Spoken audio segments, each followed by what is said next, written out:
Hello, everybody. Welcome back to the channel. This is your host, Young Brando, live from Los Angeles. We're going to talk about watches. We're starting off again an auction season that seems to bring to our doorstep many interesting pieces. We're going to focus on the two Sotheby's auctions that are based in Hong Kong that are going to take place in Hong Kong and online, titled simply Important Watches. One of them is actually happening in 2 days. That's a live auction on April 17th, 10 a.m. Hong Kong time. So we might as well start with that. As always, I'm going to post a link in the chat. So if you're interested in a couple of pieces, perhaps something that I have not yet highlighted, something that you would like my professional opinion on, or any other piece that you would like to learn more about, you can simply send in the lot number or even a couple of lot numbers with a super chat, and I would be more than happy to dive right in and elaborate on those watches with some historical and horological detail. Just as a starter, as a kind of appetizer, as I usually tend to do, I will start with my Instagram feed, some of the pieces that I've been posting there.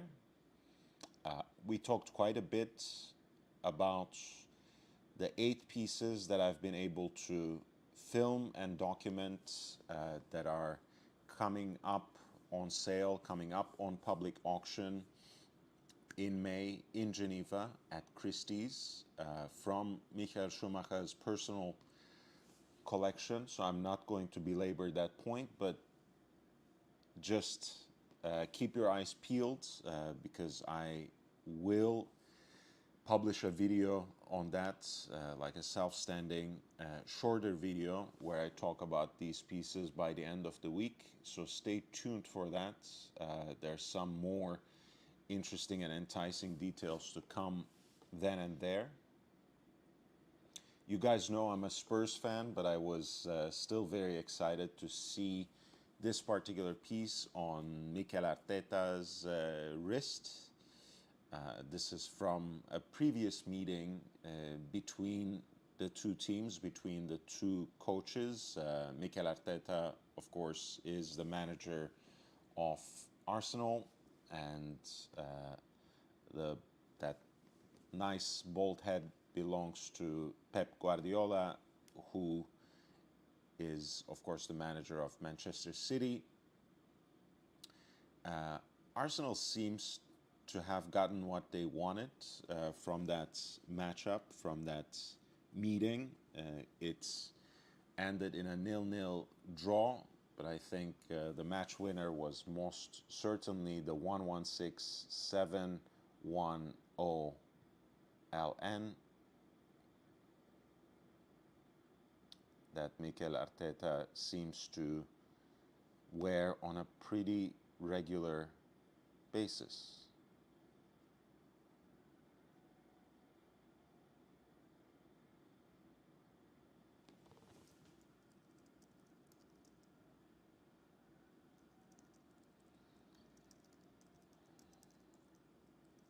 And we talked quite a bit about how, at least in terms of customer demand, in terms of the aspiration of enthusiasts, there seems to be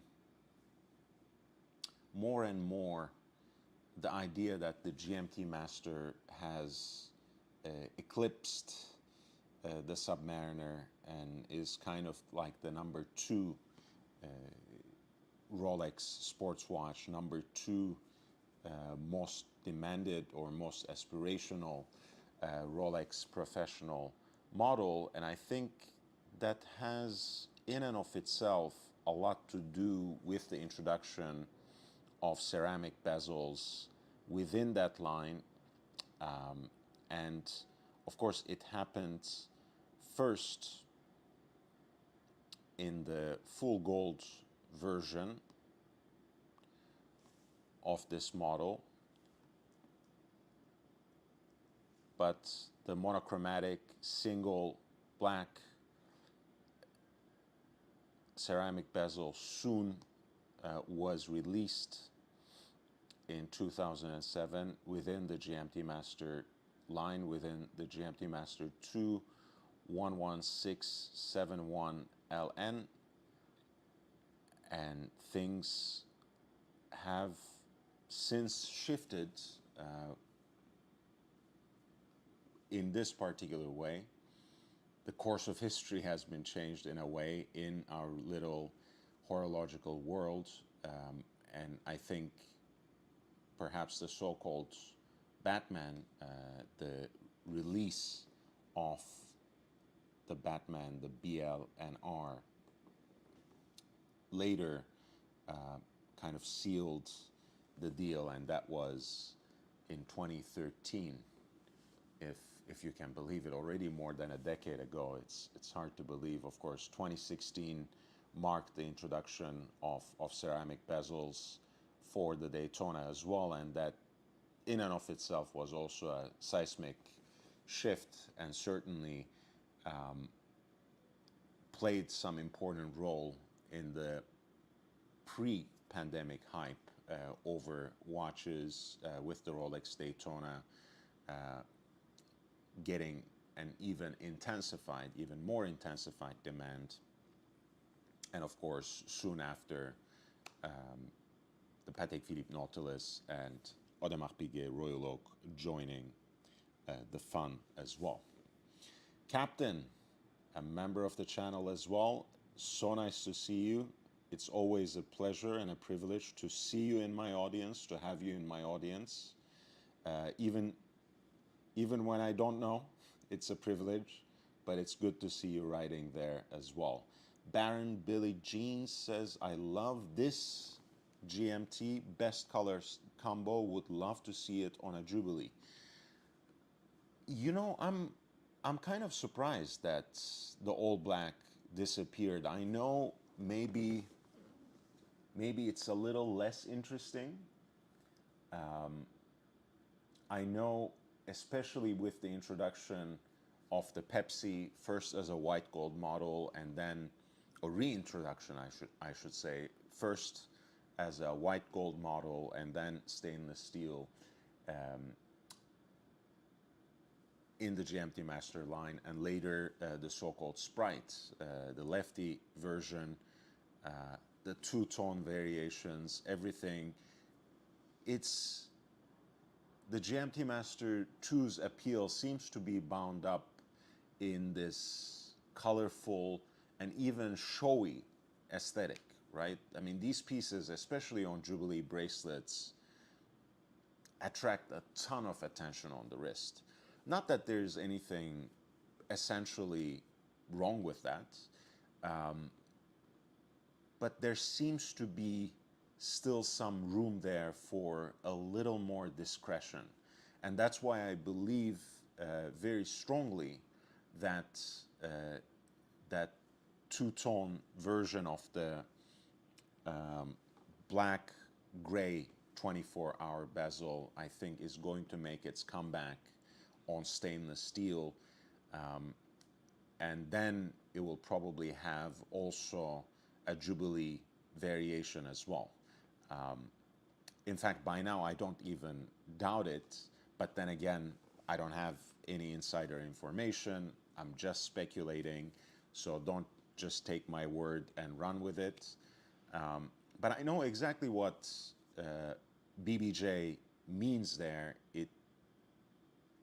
I think that slight dash of color on the dial, both in the writing of the model GMT Master 2 and the 24-hour hands in green, was just a subtle and nice touch. Of course, Rolex doesn't have exclusive rights to the color green, and it has been a fad, but this was one of the most subtle and I think distinguished applications of that simple accent.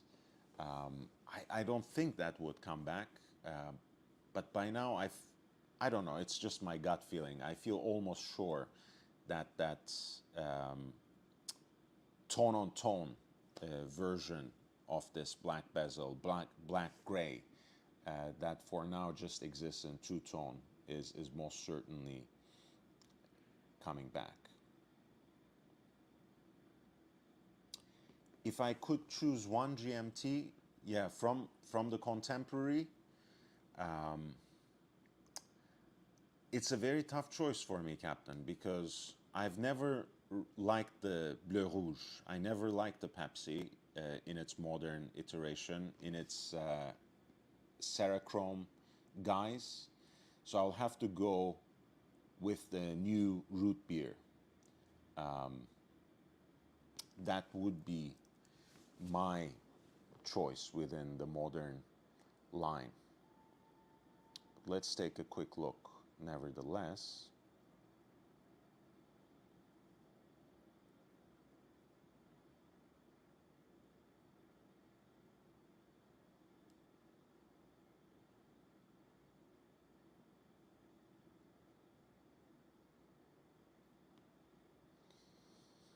Yeah, I think I would go for this. Look, I mean, I was in many ways ahead of the curve, or I have always been a tacky two-tone guy, and it's, you know, it shouldn't surprise. I even love that two-tone Explorer that Rolex still has in the catalog. So I'm going for this. And I'm not going to make some silly argument about how the ceramic bezel on this is a little more muted. It is, but you know, it's also silly to make the argument, even implicitly, that a two-tone watch can be somehow more subtle than the stainless steel version.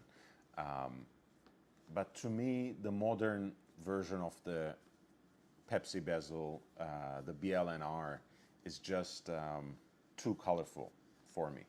So if I were to choose one thing from the GMT line, it would probably be this between the two options that you gave. Or it would simply be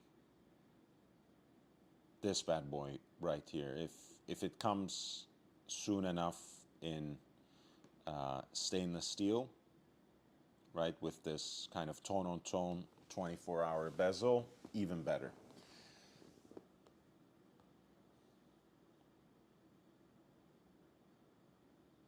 By either Gris Noir or the CHNR.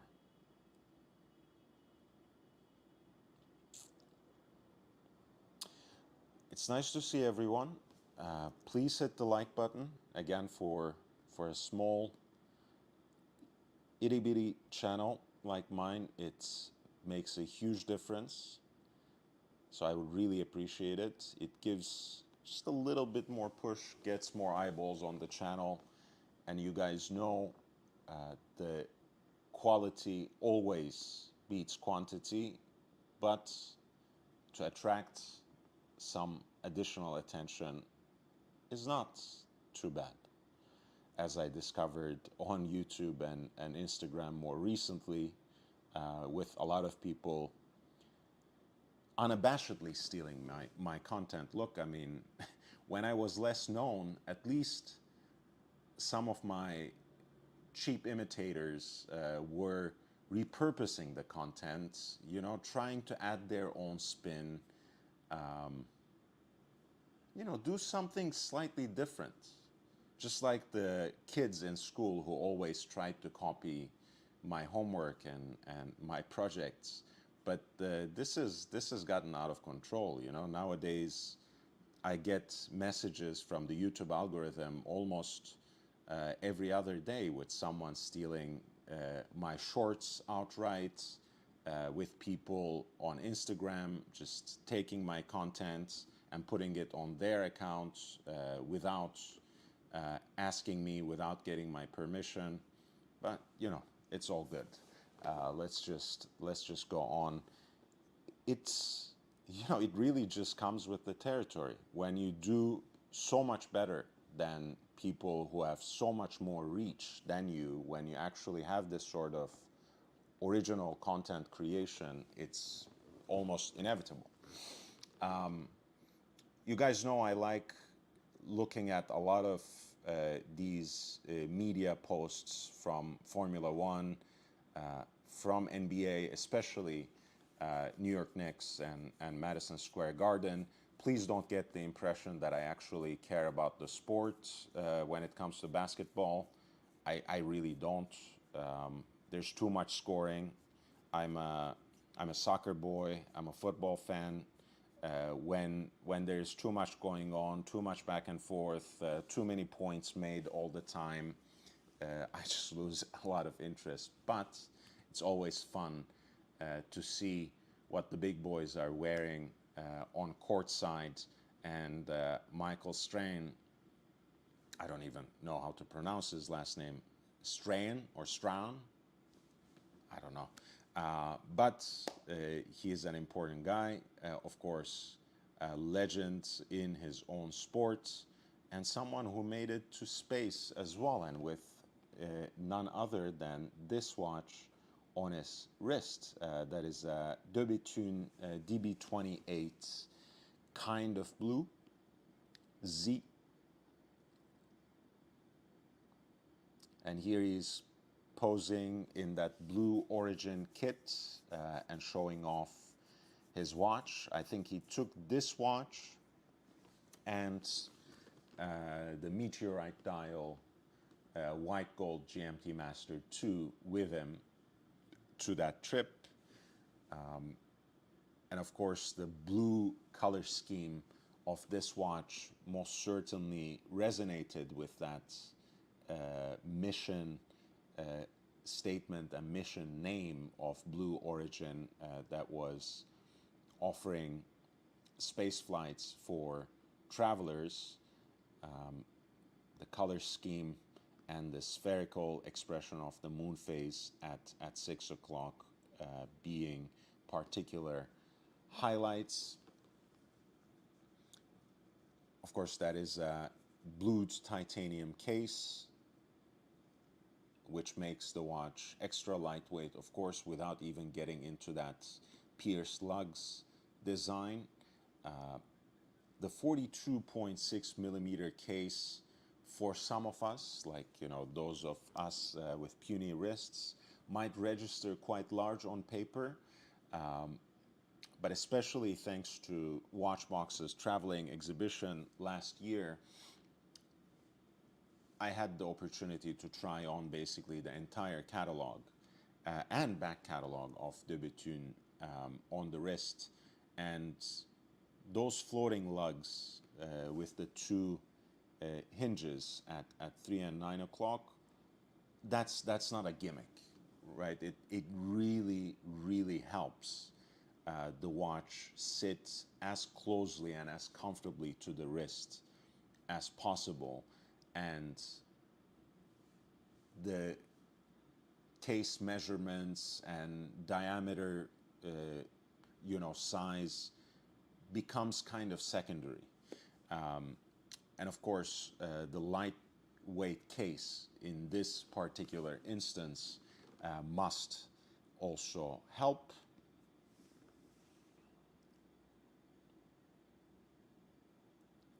And I really love the nearly monochromatic appearance of this piece too, with the blue dial. And of course, this is not in the picture, this is not in the frame, but even the matching buckle is styled kind of the lugs right here in an open worked fashion, which is a nice attention to detail that I always appreciate. And you know, De Bethune is a brand, again, that I don't necessarily aspire to, but I always admire from far. And you know, beyond even going into some of the unique um, approaches they have to horology, to case materials, to certain aspects of finishing.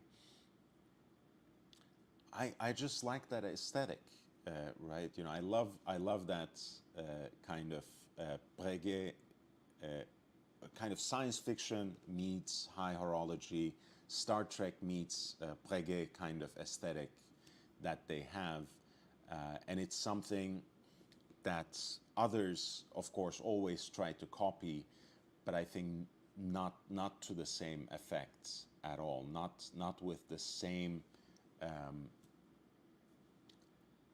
sublime experience when you have when you see one of these watches in the flesh, in the metal.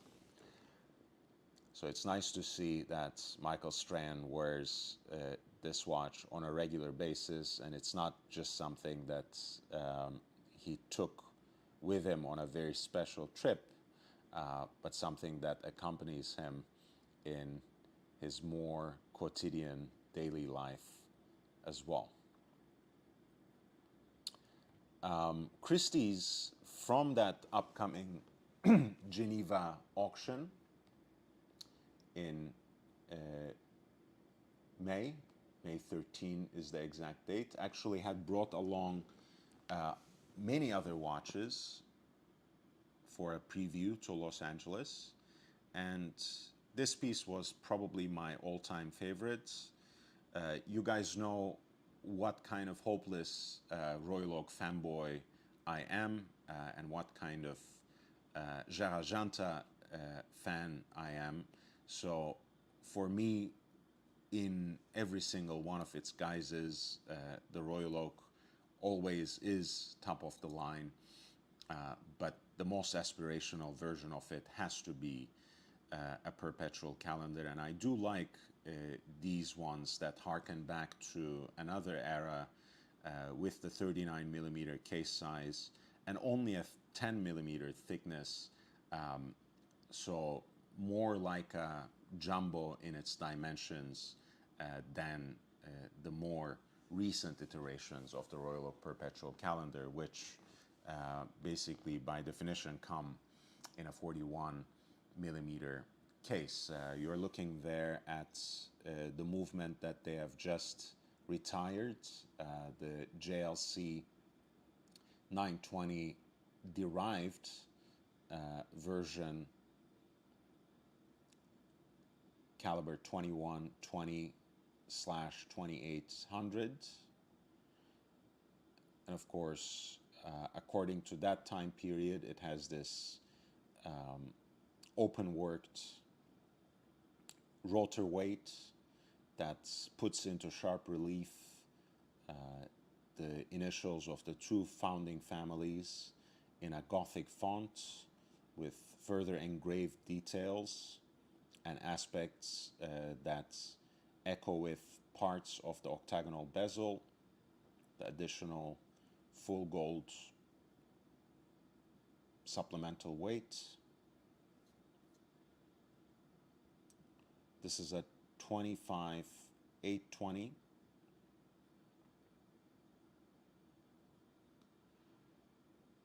In stainless steel. And what's perhaps most special about it is that particular shade of blue on its Petite Tapisserie dial. This always goes as Yves Klein blue.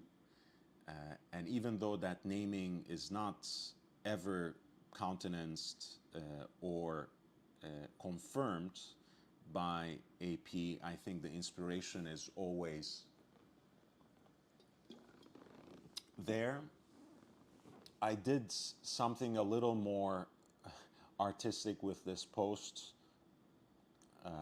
against my better judgment and accompanied it with aspects of Yves Klein's actual work. I think this is a beautiful detail, not only because I have a huge crush on the conservator who is working on the restoration here of Yves Klein's 1961 blue monochrome, but also because it's the kind of detail that gives you a very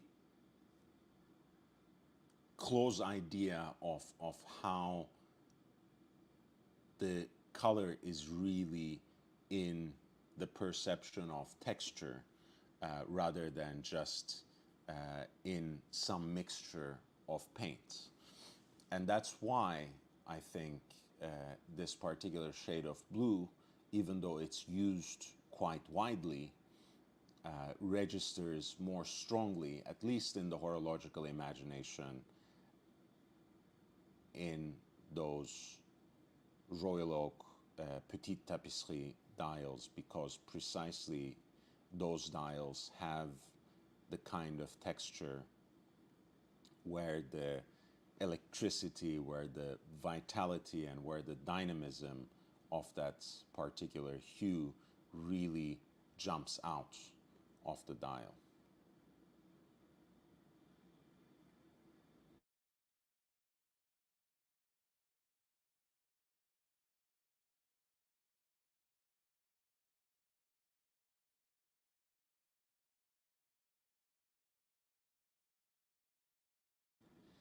Okay, I guess, I could kind of wax poetic about this for much longer and maybe talk about how Yves Klein, being originally from Nice, was actually inspired by the Mediterranean horizon, where the blue of the sky would almost become indistinguishable from the blue of the Mediterranean Sea.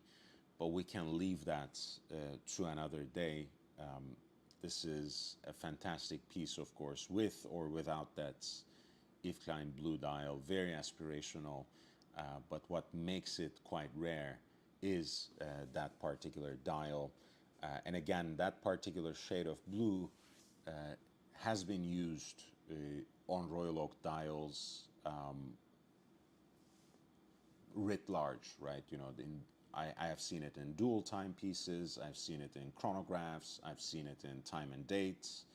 I've even seen it in the owl, in the so-called owl, which is like the day dates and the phases of the moon, right? Where you have this owl-like look to the dial layout, or even a kind of anthropomorphic look. It looks like a human face as well. The most common reference for that is, of course, 25594. And you will see in each instance the so-called Yves Klein blue dial pieces have like an unconscionable premium. Perhaps I shouldn't say unconscionable, because it is quite a distinctive shade. It is quite a beautiful color. Nevertheless, it seems a little bit difficult to stomach, especially on these kinds of pieces where the point of entry is already quite high, where the ceiling is already quite high. Okay, I will send this link again into the chat. We're talking about Important Watches 1 by Sotheby's, which is the live event that is going to take place in Hong Kong in about 2 days.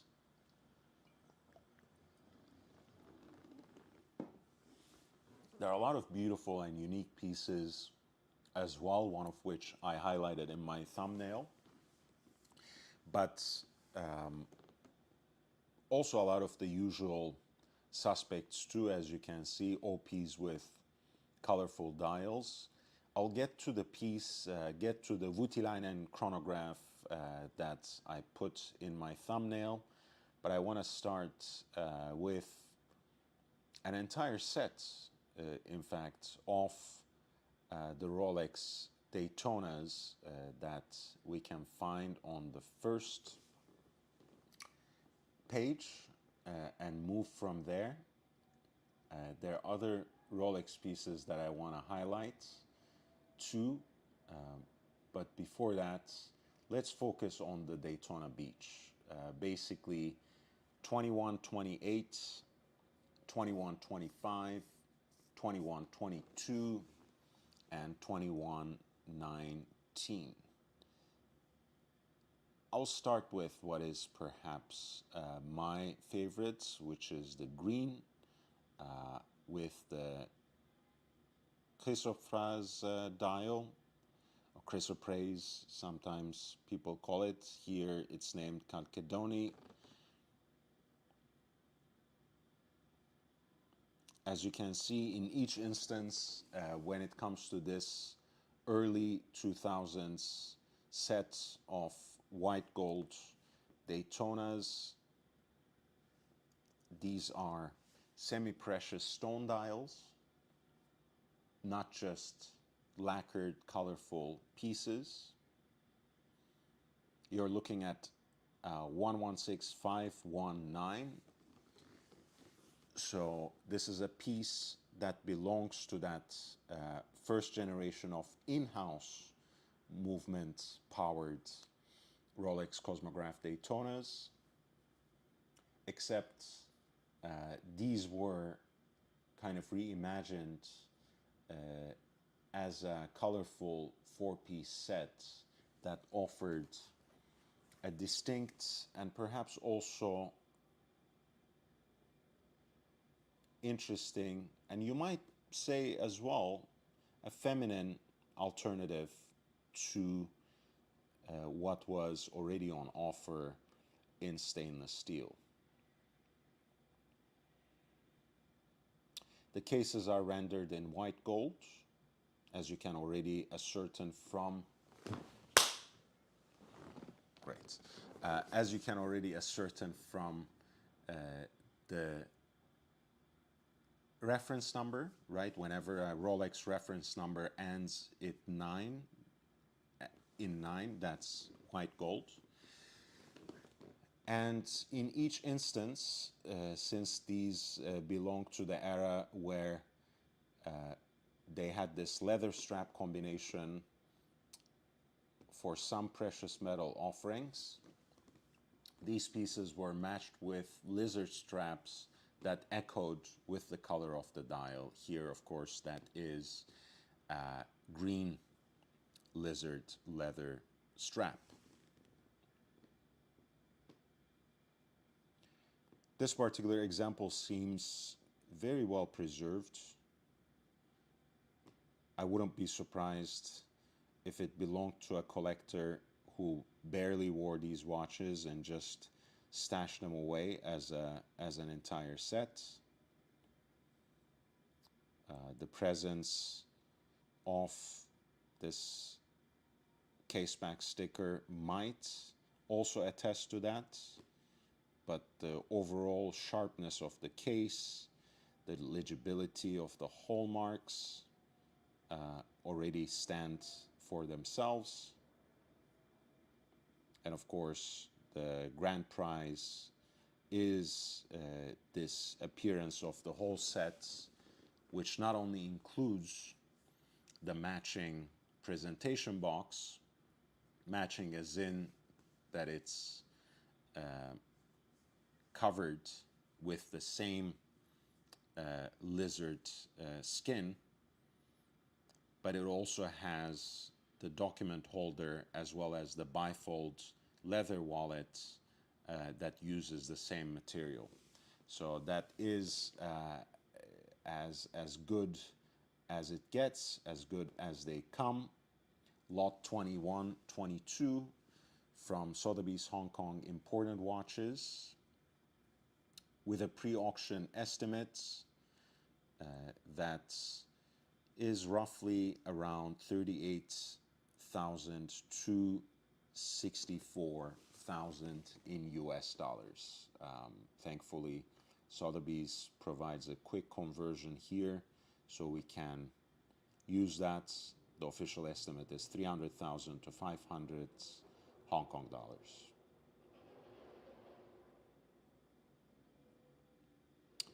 Since it's still Barbie season, let's go to 2128. This is the pink Daytona Beach, once again, 116519, with the pink tinted mother of pearl dial and a kind of salmon shade or pink colored lizard skin strap.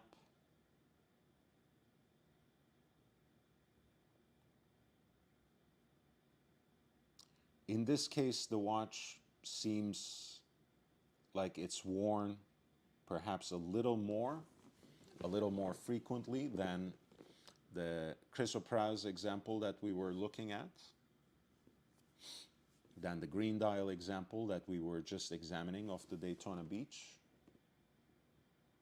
And you can see that from the fading of the tachymeter scale from the matching white gold bezel.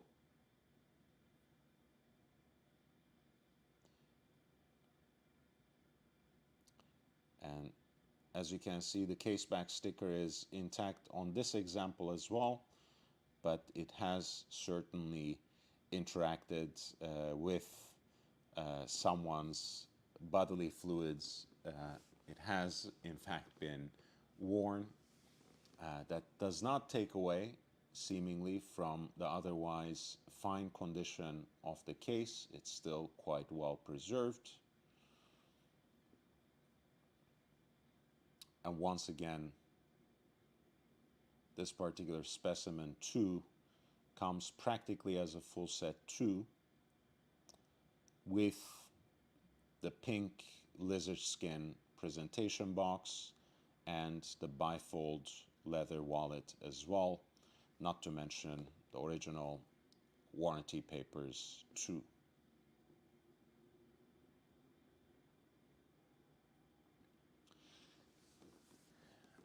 Perhaps due to this condition, which is just slightly a grade lower than the green example of the Daytona Beach we were looking at. The estimate is a little lower too, and it is put right around 25,500 to an amount more than $38,000 in the US currency. That was lot 2128 for the Daytona Beach in pink.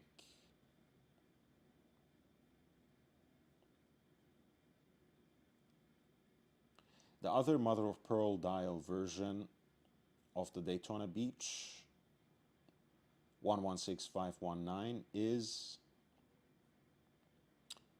in lot 2125, and that's yellow with a yellow tinted mother of pearl dial. The watch is powered by 4130, caliber 4130, Rolex's in-house integrated chronograph movement. Their first, with which they greeted the new millennium.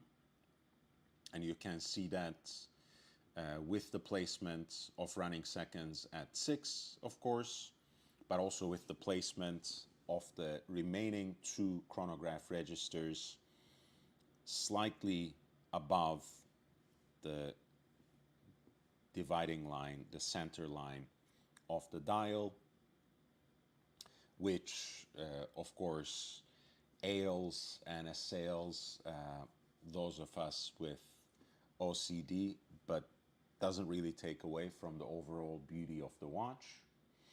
And as is the case with the rest of the set, the hour markers are actually applied Roman numerals in rhodium plated white gold as well.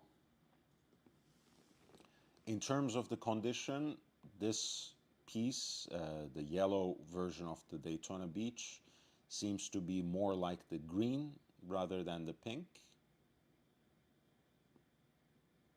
If it's not necessarily unworn, it's probably lightly worn with the caseback sticker intact. The hallmarks quite crisp and legible. And once again,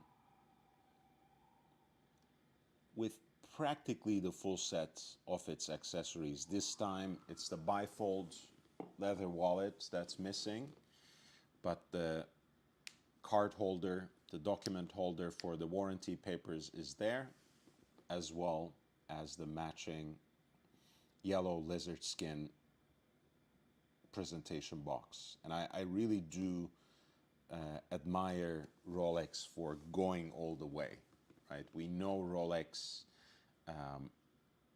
for their conservatism, for the glacial pace of their development, where especially the cosmetic changes are barely noticeable from one generation to another.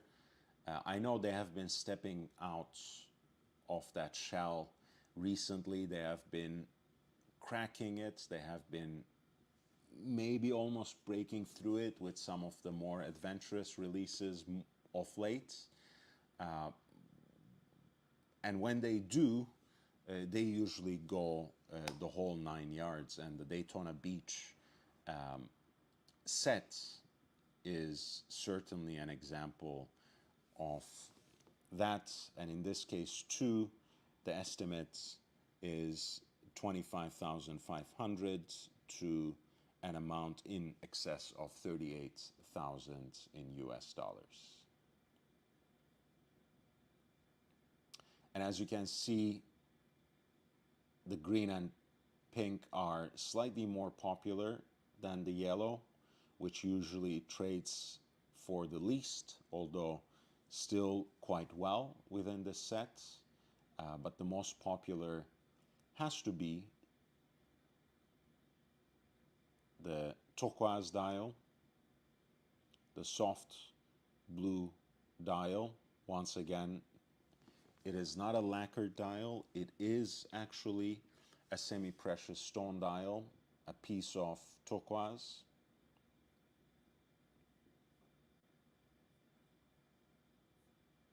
And it is matched with a soft blue, with a aquamarine blue lizard skin strap, matching stitching.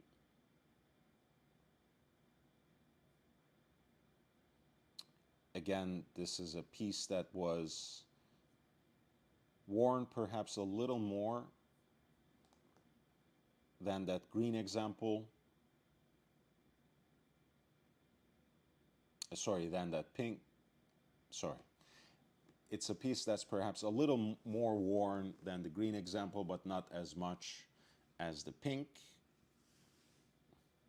And once again, it comes nearly with the full set of its accessories, with the soft blue leather, lizard skin leather presentation box, and the card holder for the original warranty papers, not to mention the hang tag as well as those papers. And the estimates, perhaps once again, testifying to the relative popularity of this piece, the Daytona Beach with the turquoise dial at lot number 2119, is between roughly around $38,000 to an amount that reaches almost 64,000 in US dollars. Let me know if you can hear me well, and while you're doing that, please hit the like button. It really makes a huge difference.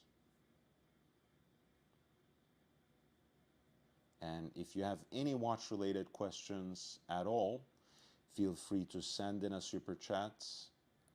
If you want me to dive deep into any of these pieces, you already have the link. Please do feel free to send in the lot numbers as well.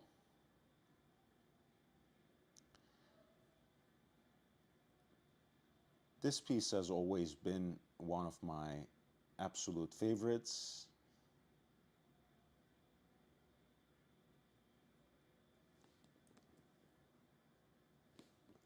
You're looking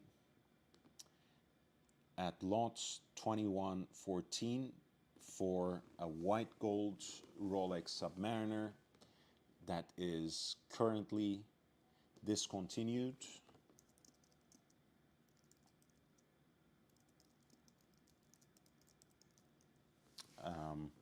With the transition from 40 millimeter to 41 millimeter cases in the Submariner line, this piece was discontinued in 2021, replaced with what people call the Cookie Monster now, black dial, blue Cerachrome bezel combination.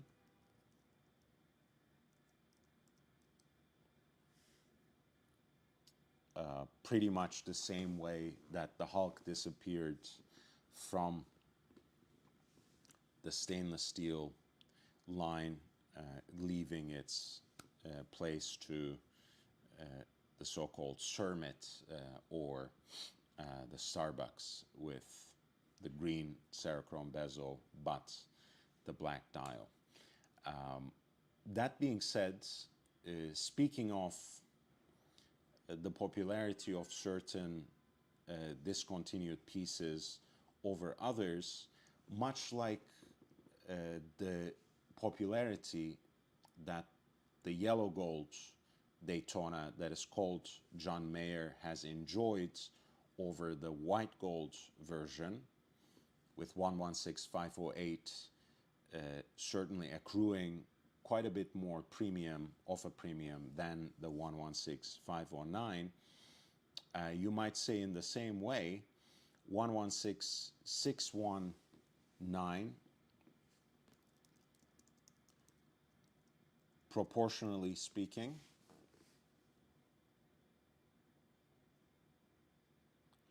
has a little bit of a less premium, a little bit less of an attention to it than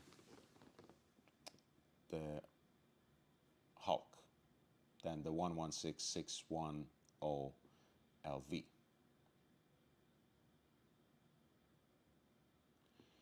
This is a piece introduced in 2008.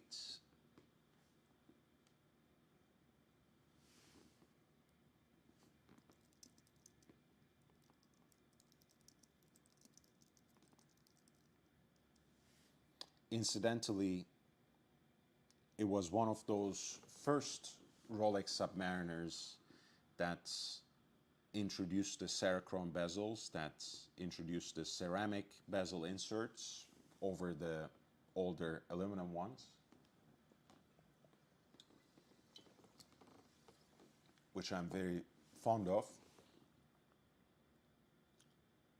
And it matched that color of the bezel with a matte blue dial as well. Ali Reza, nice to see you, man.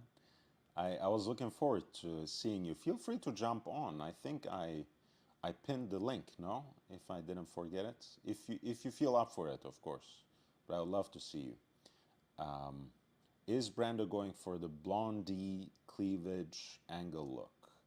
I mean, if I don't know. I don't know. We belong to the same species, Ali Raza, but if anyone is interested in, I don't know, more of a primal look, more of a silverback gorilla kind of vibe, maybe, maybe. Again, I mean that's always a project, right? You know, I should, with the right partner, I should open an OnlyFans account or something. I'm sure I can make a lot of money on that. Maybe with a different fan group, but why not? Ali Reza says the Smurf was hard to love for me. Too much blue. The Cookie Monster was a bit better, but man, did it tank in value.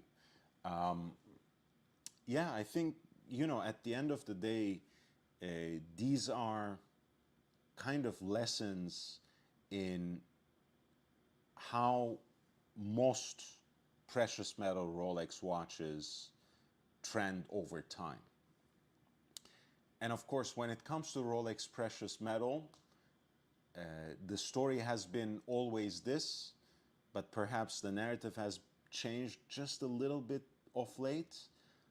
But the models that are distinctive, that are louder, usually attract better attention on the secondary markets.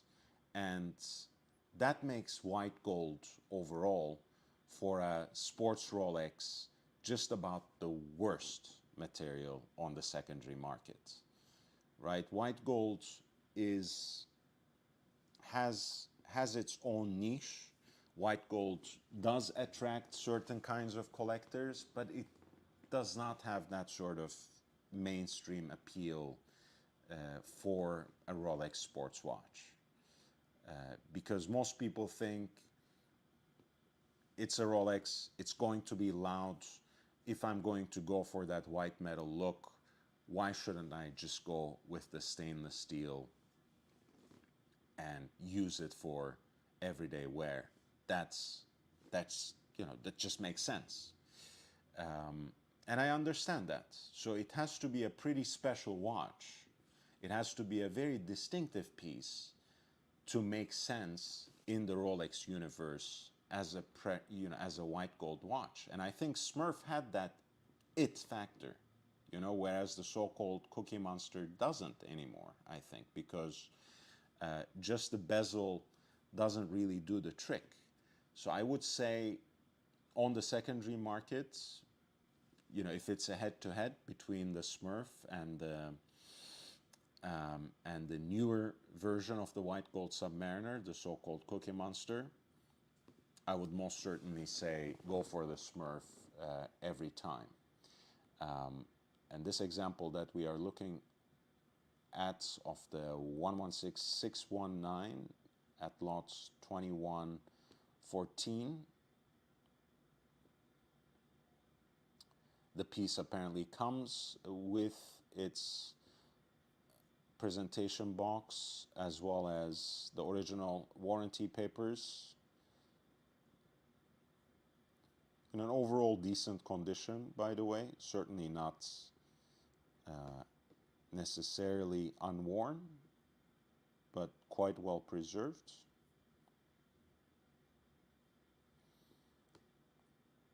With the estimated value of the watch right around 25,500 to an amount in excess of 38,000 in US dollars. We are nearing that 1 hour mark already, so I would really appreciate it if you could hit the like button for me.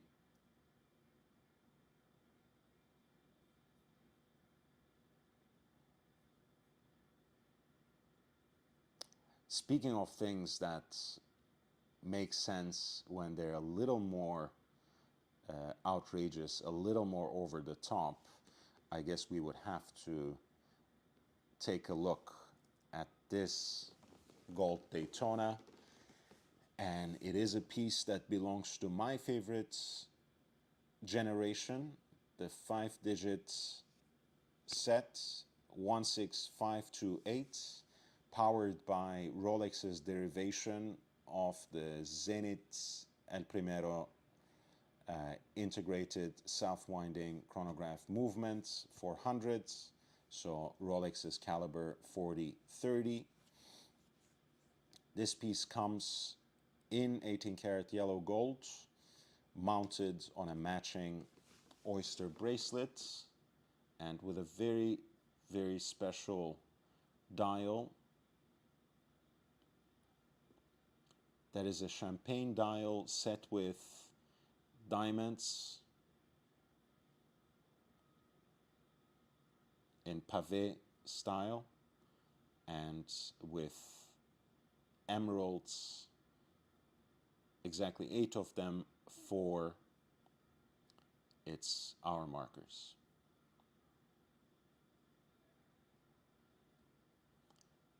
Ali Reza, 1017. 1017, is that for Gucci Man?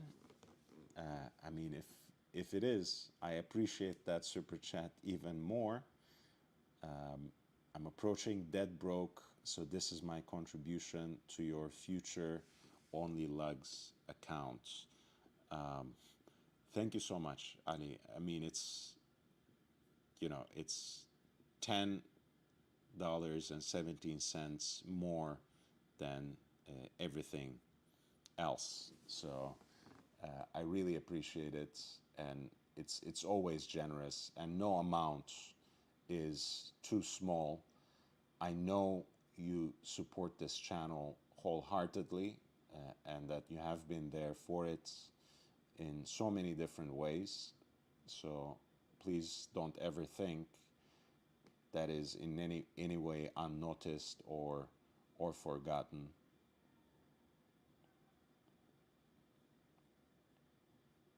And yes, as everybody knows, this is an independent channel, and it is something that I increasingly devote more time to, beginning with May, full time, in fact. So any support that you can give for a channel that is entirely in the service of its audience would be well appreciated. And thank you for doing that, Ali. The 5-digit series, which was the first automatic version of Rolex's iconic sports chronograph, was introduced in 1988, and they lasted until the turn of the new millennium, until the introduction of Rolex's in-house movement. This particular example comes from right around 1991, and it is, as I mentioned, a pretty unique one, pretty beautiful one. It is a model, not exactly the same watch, but a watch with the same configuration was featured in Pucci Papaleo's Daytona book as well.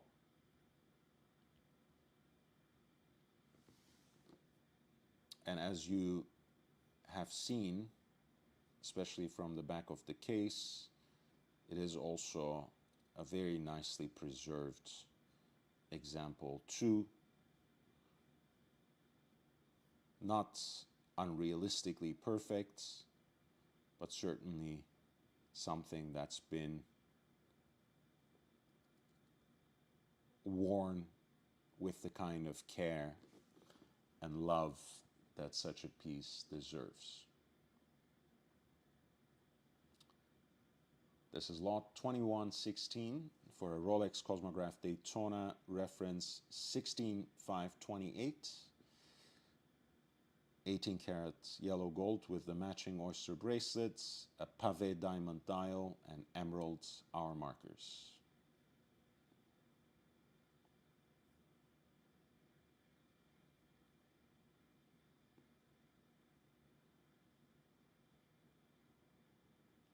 They do have a Cookie Monster up there as well, with practically the same estimate as well, and that would be the lot 2121. The current version of the white gold Rolex Submariner, reference 1266 519 LB for lunettes bleues, for the blue bezel. From last year, apparently with its box and papers, and with a pre-auction estimate that sets in the range between roughly 25,500 to an amount in excess of 38,000 in US dollars.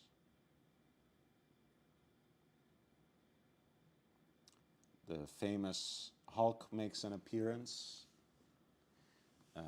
and this is a piece that's been perhaps in free fall from the unrealistic premiums that it has commanded in the post-pandemic era.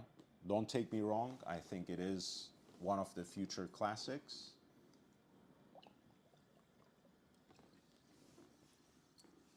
And I actually like it quite a bit.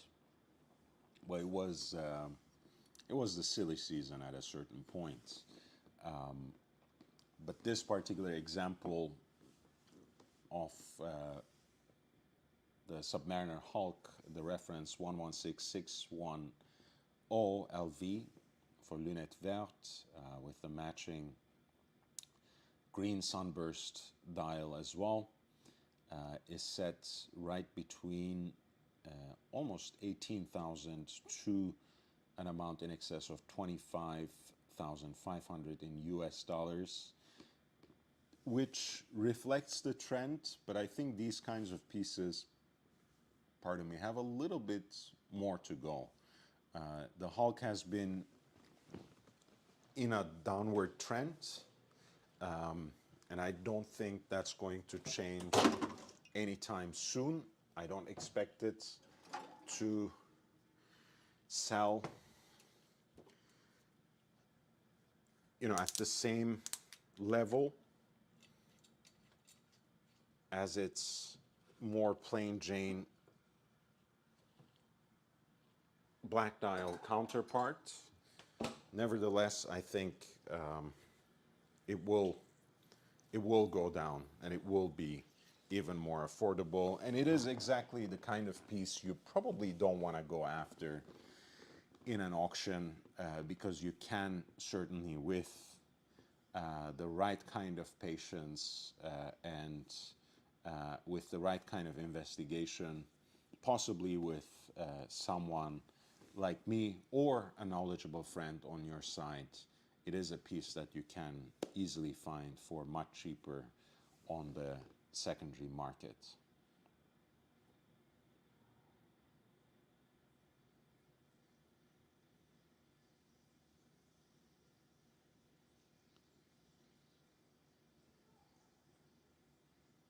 Two interesting white gold Daytonas that have something special going on. The 116509, as opposed to 519, actually is the version of the white gold Daytona that comes on a matching oyster bracelet. This is a so-called racing dial, where you have as your arm markers oversized Arabic numerals radially arrayed. And here you also have a diamond pavé dial that sets this piece apart in a seemingly subtle way.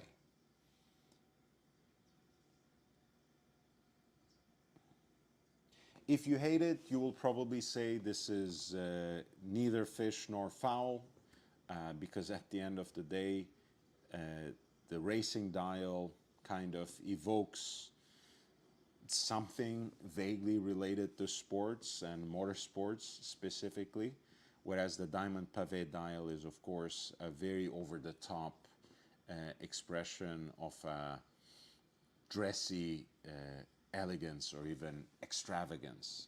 So either you love that cognitive dissonance that's generated there, or simply hate it. I will leave that to you. Otherwise, I do kind of like the largely monochromatic look of this watch, even though it is completely rendered in precious metal and with a diamond encrusted dial to boot.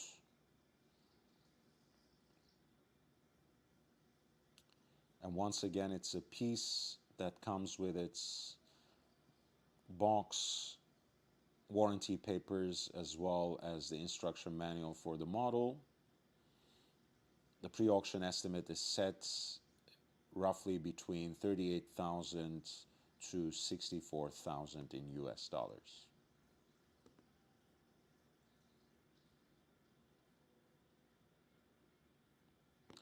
Right above it, you have a white gold Daytona with the meteorite dial.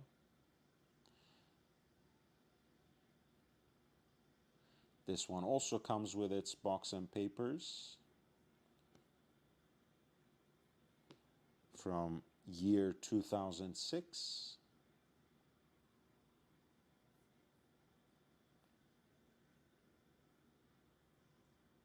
I really like this particular rendering. Once again, you have a watch that's largely monochromatic with the grayscale, a neutral finishing that Rolex uses for its meteorite dials, that Rolex uses for its treatment of the meteorite dials, except of course you have those red accents matching the red writing of the Daytona.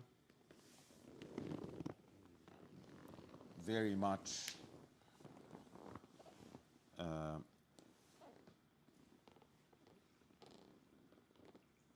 or with all the hands, I wanted to say, of the chronograph functions in the 3 registers, as well as the centrally deployed chronograph seconds hand.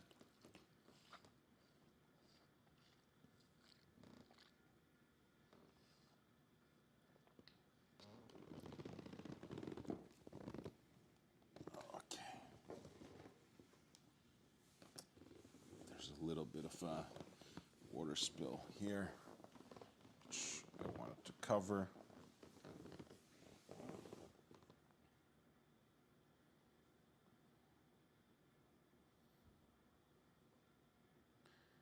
Again, a nicely preserved example, probably lightly worn, but I kind of like the fact that the case back sticker, as well as some other stickers, are still on it, which again to me shows how many examples have been snapped over the years by essentially hoarders, right? Not by people who actually wanted to collect and wear their watches, but those who wanted to set them aside and potentially make some future profit on them. In this case, look, I mean, it's I think this is one of the best deals. This model is one of the best deals on a meteorite dial Daytona. 116519 can often be picked up for even less, and sometimes considerably less, because that's the model, as we have been just establishing. That's the model that comes on the leather strap rather than the full matching white gold bracelets. But the 116519 is otherwise probably the best deal you will find on a meteorite dial Daytona on the secondary market. And in this case, for lot 2123, the pre-auction estimate is set somewhere around the range between 30,000 to 41,000 in US dollars.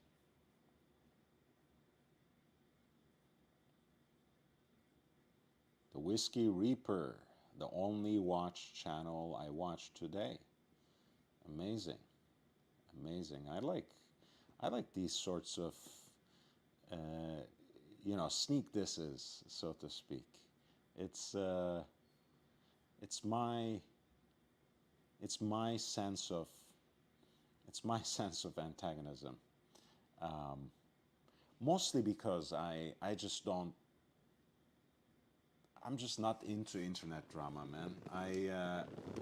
Because if I genuinely get angry at something, if I have, if I ever have real beef to pursue,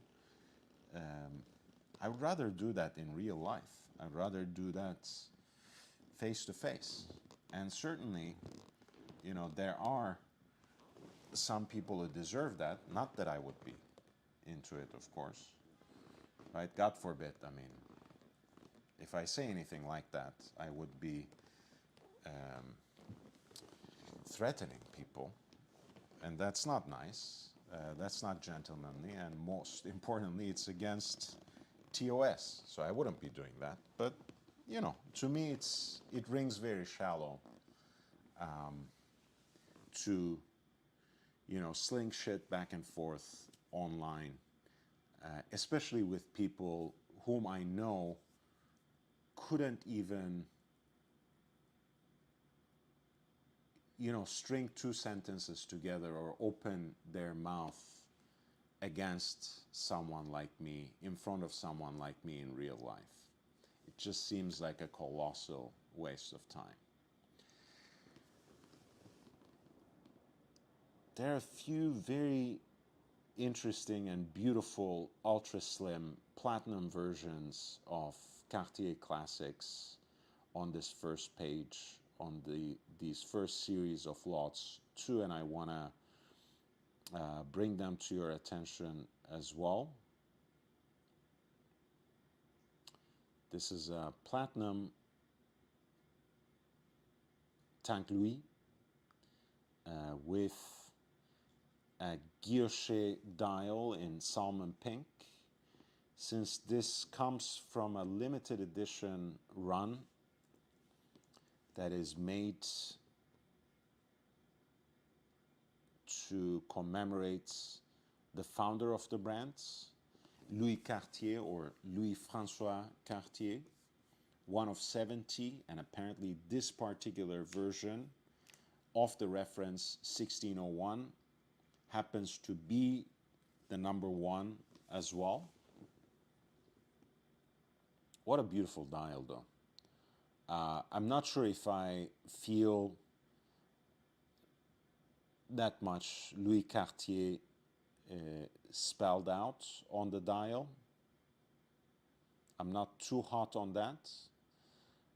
But you might say it basically takes the place of branding, right? Because there's no other Cartier signature on the dial, except, of course, for the secret signature that is lodged discreetly in the V of Roman numeral 7. Heat blued sword-styled hands, a matching shade of blue in the sapphire cabochon that tops off the beaded crown, and a beautiful ultra slim tank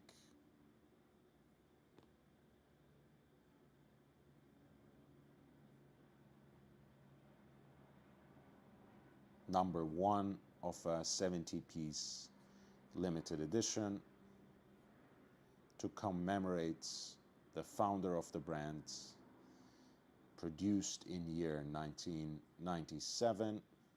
This is lot 2132 with a pre-auction estimate set somewhere between 5,000 to an amount more than 7,500 in US dollars. The watch, by the way, comes as otherwise naked, right? You know, there are no documents, no presentation box, nothing else that accompanies it. But it's a pretty distinct edition. Here's a Santos Dumont produced in the same year, the dressier version of Cartier Santos that harkens back to that original, piece that was made by Louis Cartier for his friend, the gentleman pilot Alfredo Santos Dumont.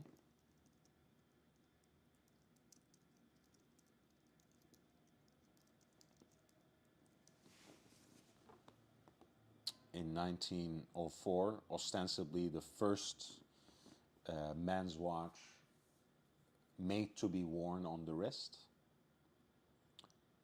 made to be worn by Alfredo Santos Dumont in the cockpit. Beautiful silver dial with Cartier's characteristic stylized and elongated Roman numerals. This time, in addition to the signature and the secret signature of Cartier, you also have Santos Dumont spelled out. This is the Cartier Santos reference 1575.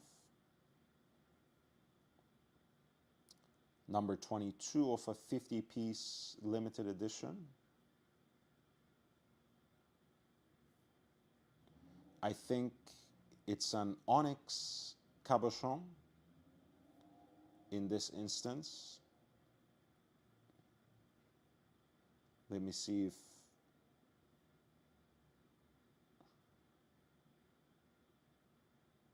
if the lot says anything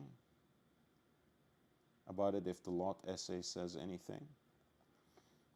The case is 36 millimeters by 26.5 in diameter, so it's a little diminutive, but nevertheless, it's a very interesting piece. Ultra thin.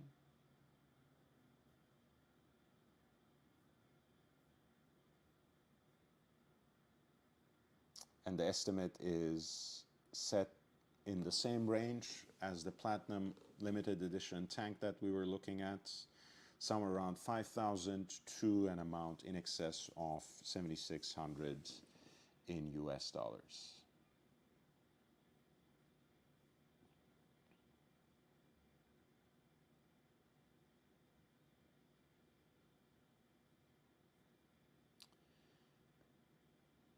We have two single button Cartier chronographs back to back.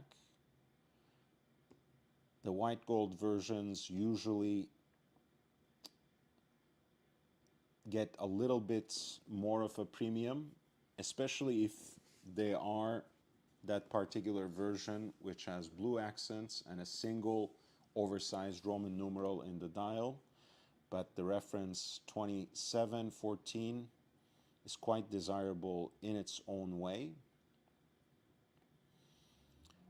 These monopusher or single button chronographs come from an era of Cartier that is quickly abbreviated as CPCP, which stands for Private Collection of Cartier Paris, Collection Privée Cartier Paris. That was basically an initiative by Cartier to put itself back on the horological map, back on the horological landscape, with an energized collaboration that involved their long list, their wide back catalog of iconic designs with high horological inventions and renditions from within their own house, as well as in collaboration with some emerging and prominent independent watchmakers. And this particular chronograph, realizing or reviving their roaring 20s classic, the Tortue Monopoussoir, also involved two important names, two proper names that were going to rule or at least very significantly affect the scene of independent watchmaking today. I'm talking about François Porjon and Denis Flageolet because it was the two of them with their movement making workshop at the time, THA, Technique Horlogère Appliquée, that conceived of the idea and realized it to bring back this Cartier classic to the catalog, hand wound, single button, column wheel chronograph movements, 045 MC is the caliber number. I really like actually how these bridges are decorated in the CPCP collection and in some other examples of Cartier watches.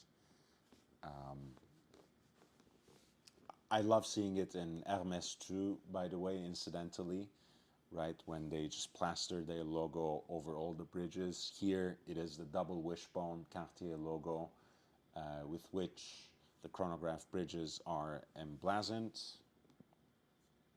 And the hexagonal crown is topped off by a multifaceted blue sapphire as well. And the dials, as is the case across the CPCP selection, are silvered gold blanks that are engine turned by hand with rose engines. Roman numerals, elongated and stylized with the secret Cartier signature at 7 o'clock. Two chronograph registers, one for running seconds at 3 o'clock, a 30-minute totalizer at 9 o'clock, 30-minute totalizer at 3 o'clock, and you have heat-tempered blue tands fashioned out of stainless steel, and that includes the centrally deployed chronograph seconds hand as well as the Breguet styled hands for the hour and minutes. And it comes with the box and papers, this white gold example of the monopusher Cartier Tortue with that emblematic red box. The pre-auction estimates of lot 2135 is somewhere around $25,000 to an amount in excess of $38,000. Good morning, Gundog. Thank you for reminding everyone to upvote. I really, really do appreciate you. Gundog is a very consistent supporter as well. Not only is he always in the chats once the sun comes up in Scandinavia, and he's also one of my supporters on Patreon as well. And of course, once again, let this be a slightly implicit shilling on my own behalf to remind you that, of course, YouTube offers a number of opportunities for you to support the channel, including memberships, which give you access to an ever-expanding archive of exclusive content. Of course, super chats, super thanks, and other options are always available, super stickers. And if you would like to contribute in other ways, through other means, the links are there in the chat, and that includes PayPal, Cash App, and Patreon. In the neighboring lots, lot number 2136, we're looking at another single button Cartier Tortue chronograph, this time in yellow gold.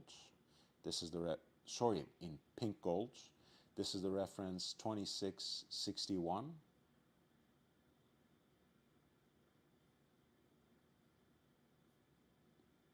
This particular example comes bare naked, so no, don't go looking for the red box treatment for this piece.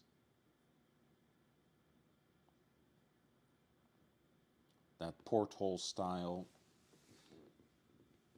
sapphire crystal exhibition back gives you a nice look into the inner workings, into the beating heart of this monopusher chronograph with the caliber 045 MC, realized by THA,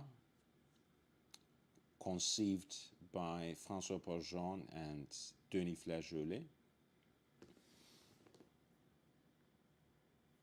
And once again, you have all the bells and whistles that went into this very special collection that goes by the abbreviated name CPCP, the guilloche dial, silvered, rendered with engine turned decorations, Roman numerals,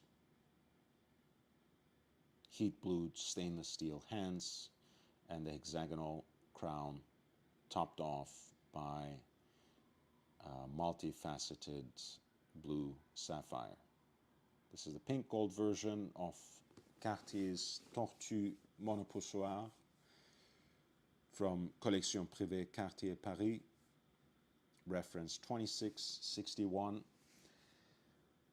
On lot 2136, with a pre-auction estimate set between roughly around $25,000 to an amount in excess of $51,000 in the US currency.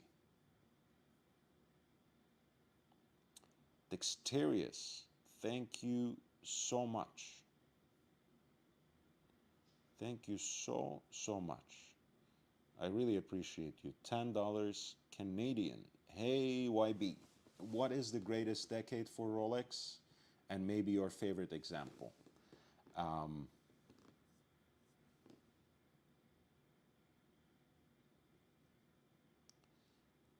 I think, to me, it's very clear. It has to be the 60s. And I'll give you two, in fact, because I can't settle for one.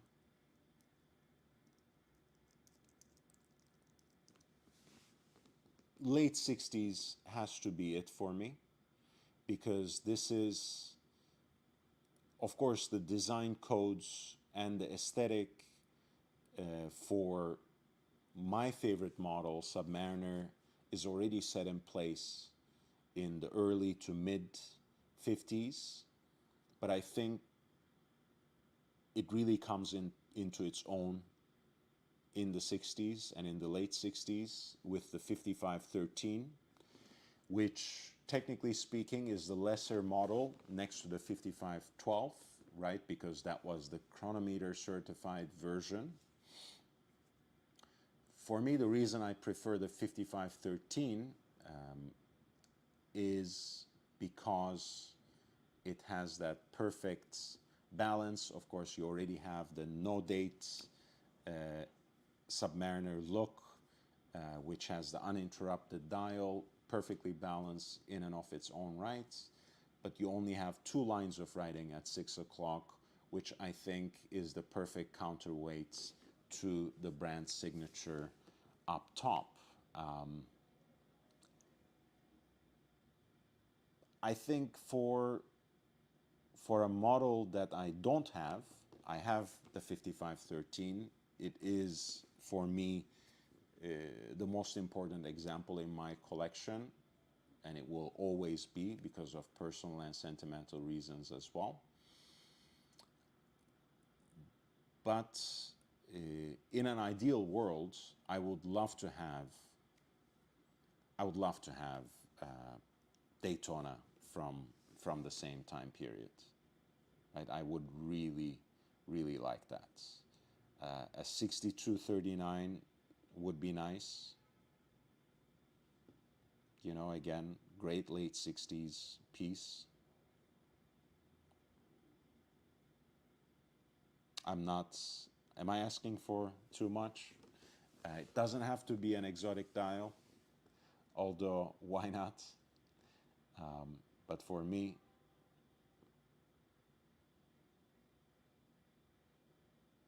wrong for what? I don't understand, GB. I don't know what's going on. But yeah, I would say for me, based on what I have and what I don't necessarily aspire to, but I feel very fortunate to have in my collection, it's the 5513. Meters first, feet first, I don't care. Mine is the meters first, but you know, that's just what happened. It's fine. And the Daytona 6239 would be what I would aspire to have in a different market though at this point, right? And I don't think we can roll back.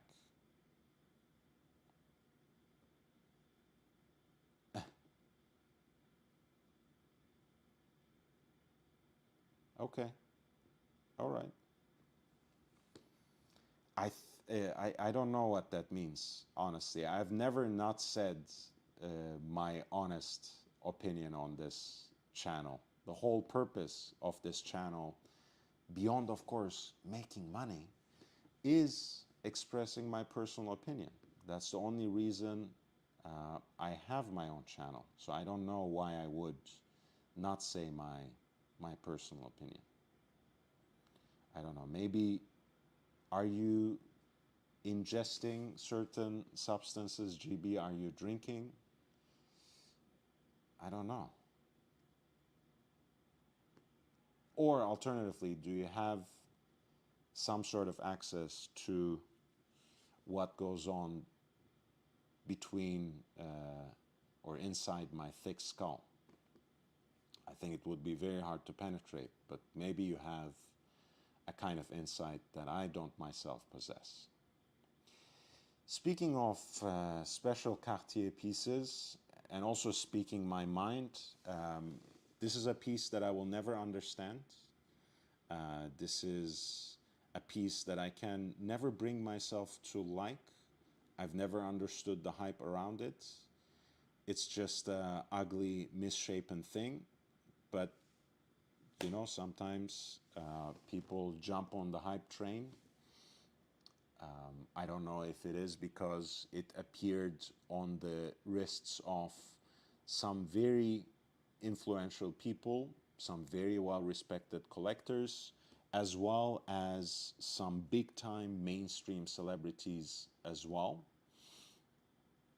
But this is the Cartier Crash, not in its original swinging 60s London version, but its limited edition revival from Paris around year 1991. This was a run of 400 pieces in yellow gold.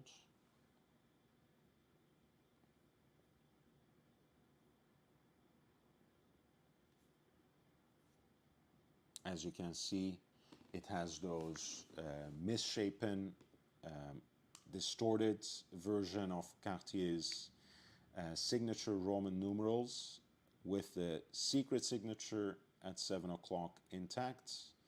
The dial is signed Cartier Paris, heat blued sword style hands, and a blue sapphire cabochon topping off the beaded crown to match.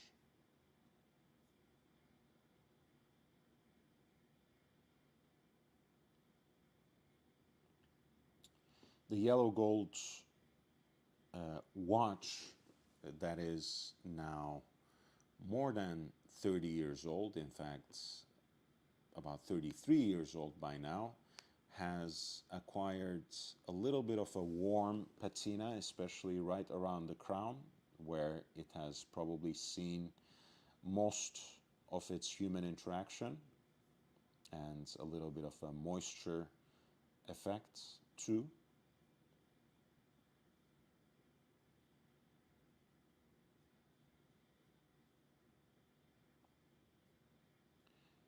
The piece comes with some product literature as well as the limited edition certificates, not to mention a presentation box.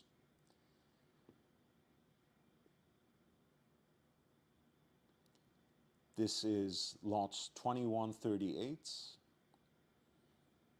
an example of the Cartier crash from the 1991 Paris limited edition in yellow gold.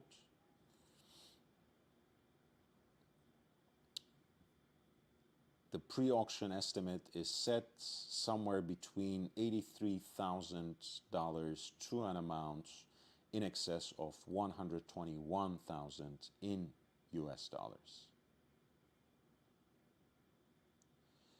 Dexterious, another two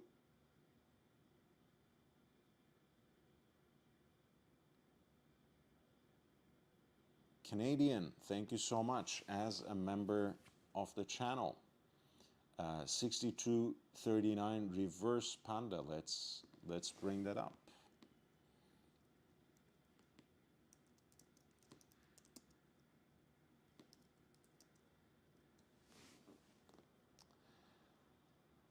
Yeah, I am actually kind of in the mood to to throw it back and forth between the chat today, GB. So I appreciate your resistance. Saying my opinion flip-flops quite a lot. I would urge you to dig up some examples and even jump on so we can discuss. I change my mind. I do change my mind. I used to not care much for the Daytona,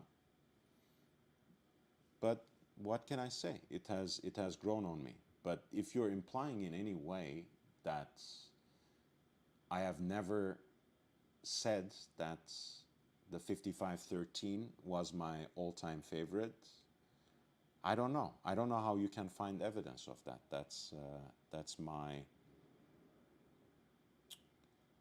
my favorite. I've never looked for a new old stock watch in my entire life. I would love to have a Sly Stallone. I would love to have a 1680 or 1688 in yellow gold. Either the original nipple dial or the transitional nipple dial. I would still love to own that. But I would say, you know, in an ideal world where I could acquire for the same price, you know, if I could acquire for less than $50,000 a 6239, like the one right here, I would go for it. What can I say? But yeah, a 1680 from the same time period is considerably cheaper. A 1680 in yellow gold is considerably cheaper than a 6239 in stainless steel. And at the end of the day, I'm a cheap fuck. I would go for that. Yeah. So you do remember correctly, and you get props for that. You get props for that. But I would like a 6239 before a nipple dial gold sub at this point, because my nipple dial fix I can get from my two-tone, I can get from my 1675, 1675-3. So that's that. Nipple dial is pretty special, honestly. If you are gonna go for gold sub, go all the way back and grab that. I I just can't get on with the aesthetic for the contemporary models. There you go. It's the $1 million man. Our friend Eric Wendt. And on his wrists, a 6239 Panda. Non-luminous somehow.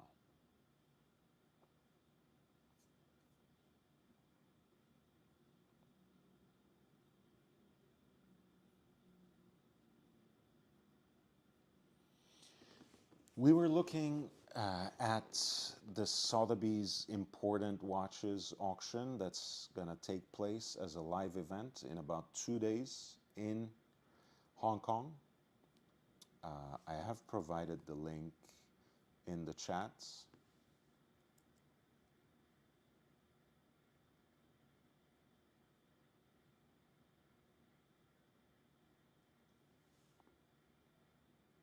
I got all the bezels, actually. I got all the bezels, and I'm pretty consistent in saying that people should do whatever the hell they want with their own watches. Yeah. And I've always extolled, actually, the fact that up to the 5-digit Rolex Professional Series was very modular, and that you could pop the bracelet out, match it with a yellow, match it with a NATO strap, match it with a leather strap, match it with anything you want. I don't know. You must have been listening to someone else, GB. Or you have something else to litigate. I don't know. I don't know. I'm sorry that the channel has been attracting some attention. And maybe that's getting on your nerves. I don't know. It's okay. It's okay. It's okay. You don't need to be threatened in any way. We're looking at the Silver Snoopy Awards, the most recent iteration of the limited editions that commemorate an award that Omega received actually for its contributions to NASA.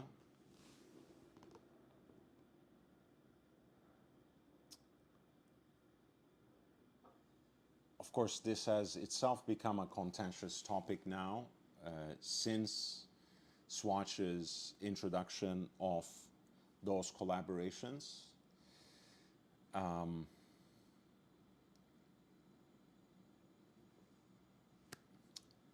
The most recent Snoopy versions did little to, I guess, did little to change the opinion on that particular approach to Omega as a legacy brand within the Swatch group.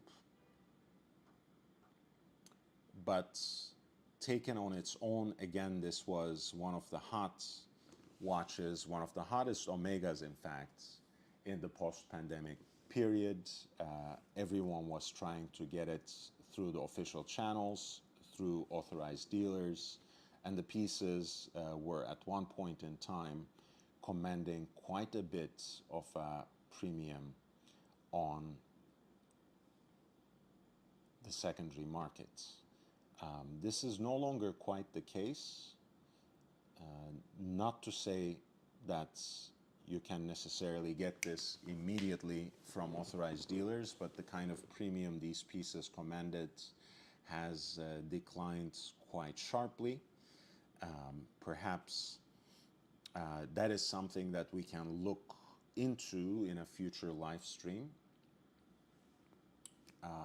You know, some of these hot pieces like the 116500 LN, like the Submariner Hulk, like this Silver Snoopy Award, Omega, that have risen very dramatically in that post-pandemic craze and seem to have now declined just as sharply and perhaps flatlined.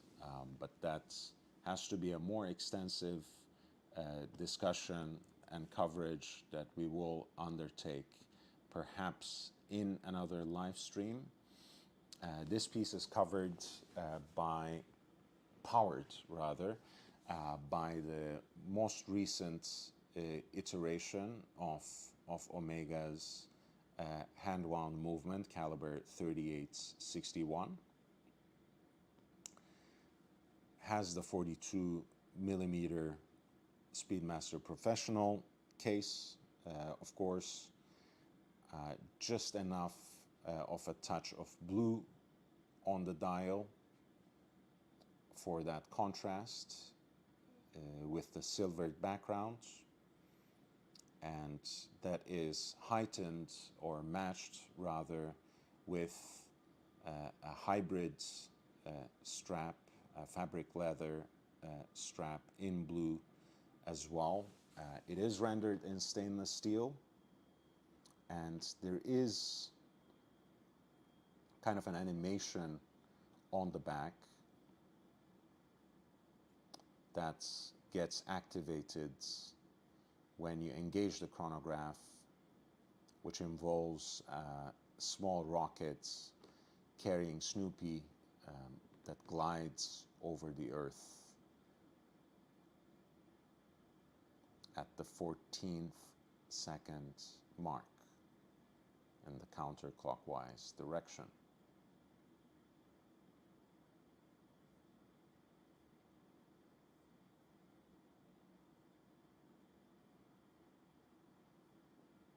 As you can see from that case back, by the way, there's a throwback to that's infamous, perhaps I should say, Apollo 13 mission and the role that the Speedmaster chronographs played in realizing its successful or its ultimate return to the Earth.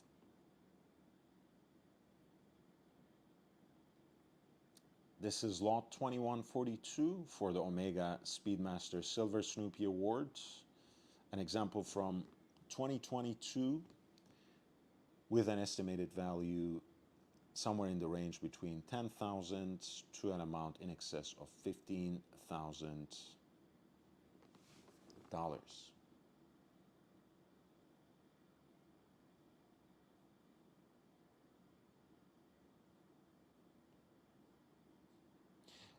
You're a really sad person, GB Vol.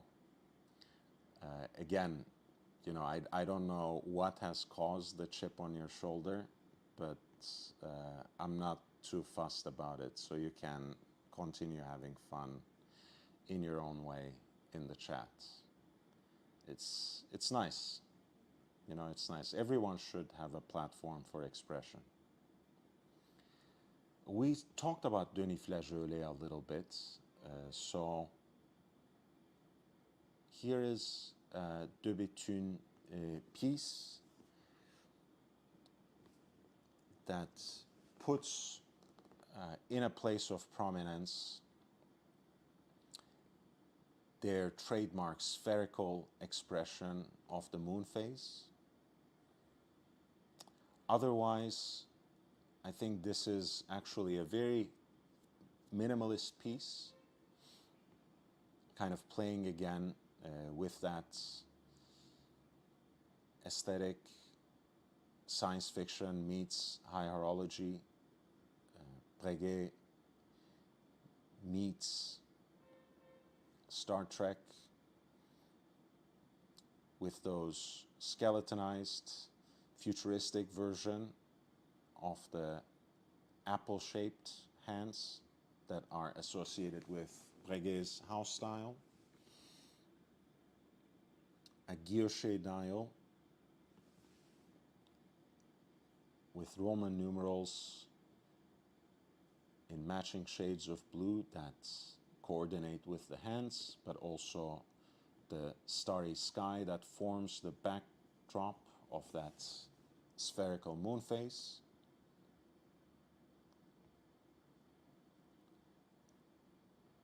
The pierced or open worked lugs that I think fits hand in glove with that futuristic expression of the piece.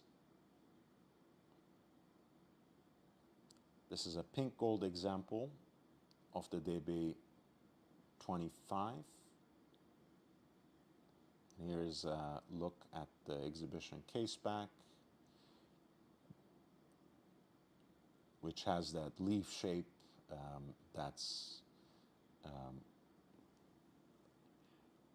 that many have associated with the whole Star Trek imagery implicitly, although De Bethune and Denis Flageolet usually deny that source of impression or influence, rather always going back to a leaf shape which they associate with the environment where the De Bethune manufacture finds itself in.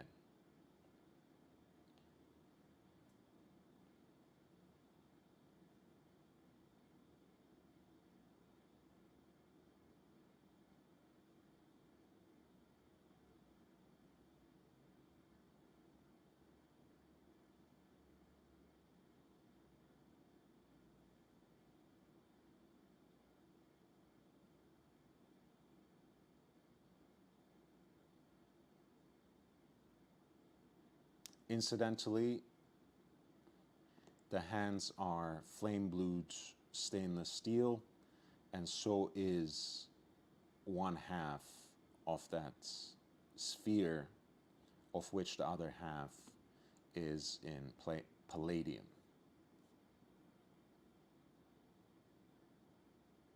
This is lot 2146 for DB25 with the spherical moon phase at 12 o'clock. In pink gold, the watch has a case 44 millimeters in diameter. It does come with its box and papers, as well as some product literature, and the estimated value of it is somewhere between 30,000 to 41,000 in US dollars.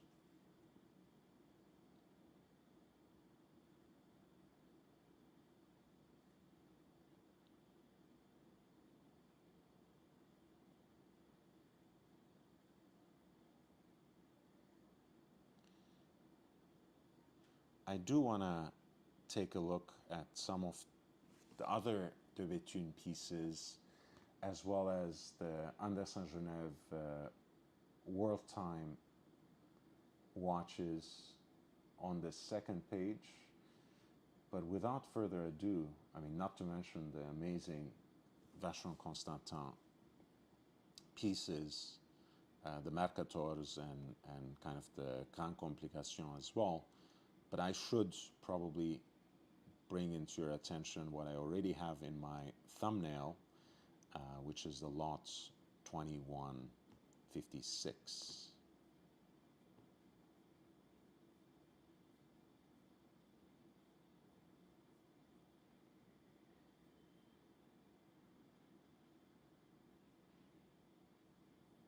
And this is one of the two Voutilainen pieces, one of the two rare Voutilainen pieces that are going up under the hammer in this particular auction. And we will speak of the 28 quite soon as well. But for now, let's take a look at this chronograph masterpiece number 8. It is in white gold with those distinctive teardrop shaped lugs, scaling right under 40 millimeters in diameter. I think the measurement is more like 39.5. This was an 11-piece limited run. The example you're looking at is number 8. And the dial has the look more of like a pocket watch chronograph than a wristwatch version, which I really appreciate. You guys know my favorite genre, for example, is the Octa chronograph, and it has a similar off-center dial with the chronograph seconds hand given a certain prominence. So I appreciate this, and of course, in a way, Voutilainen's chronograph masterpiece is even quirkier than Jean's now long discontinued octachronograph, because in addition to that central expression, that prominent expression of the chronograph seconds, you also get this rather oversized, continuous running seconds subdial that almost competes for attention with the main dial, which is for hour and minutes. And this is a watch, again, that I appreciate in all its quirkiness, with the dial for hours and minutes, with the primary dial, you might say, pushed all the way down to 6 o'clock.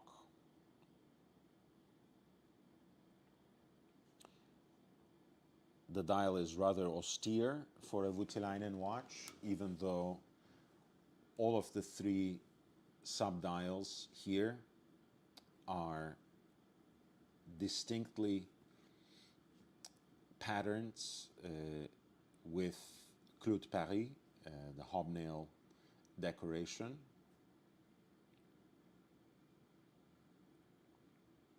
You have the rhodium-plated white gold hands with those stainless steel heat-blued loops for the hour and minutes.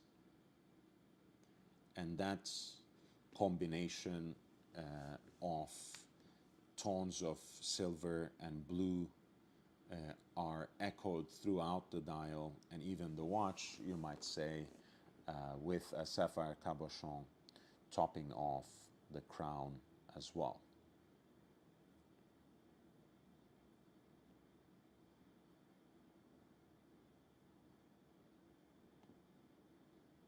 This is a piece that comes with a beautiful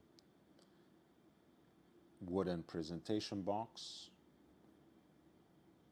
Of course, you get the certificate and other accoutrements, including the product literature.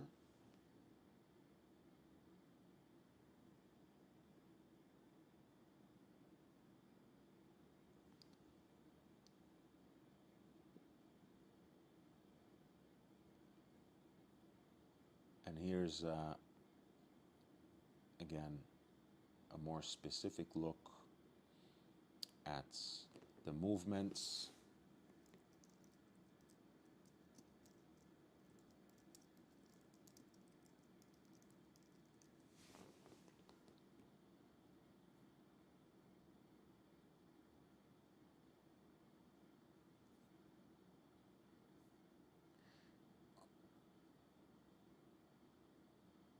Of course, the Masterpiece chronograph was later followed by Masterpiece Chronograph 2, which has the addition of an oversized date and an indicator for the phases of the moon. But I think in this more minimalist expression too, it's quite, pardon me, it's quite appealing.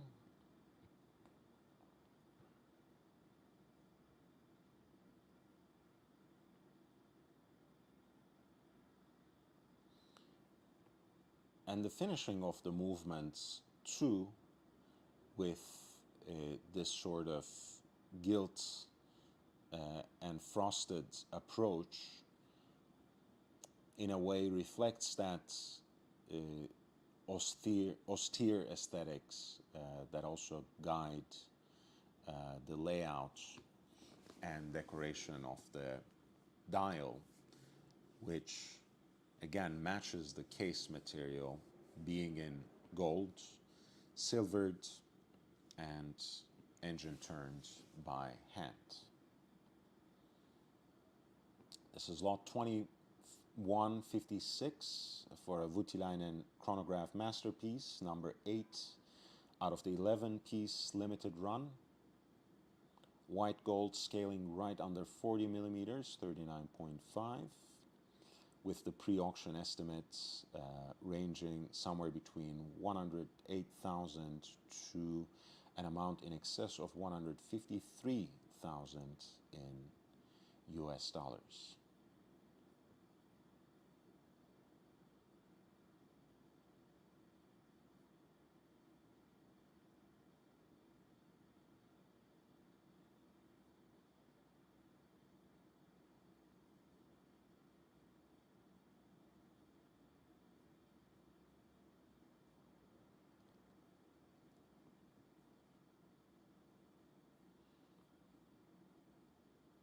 We were just talking about De Bethune, so I would rather return to that and take a look at 2152. If you have, by the way, any requests, we still have almost half an hour on this broadcast. Please feel free to send in the lot numbers with a super chat, and I would be more than happy to dive deep in as much horological and historical detail I can muster. If you have any other watch-related questions, also please don't hesitate. I'm happy to digress. It's the method to my madness, so please don't refrain from asking other questions as well. We're looking at an example of the DB28 rendered in titanium with those pierced and floating lugs. That's really allow for an ease of wearability and the added comfort. Of course, it doesn't hurt that the watch is itself rendered in titanium. The case diameter, as we mentioned when we were looking at Michael Strahan's watch, is right under 43 millimeters. I think the official measurement is probably 42.6, if I remember correctly.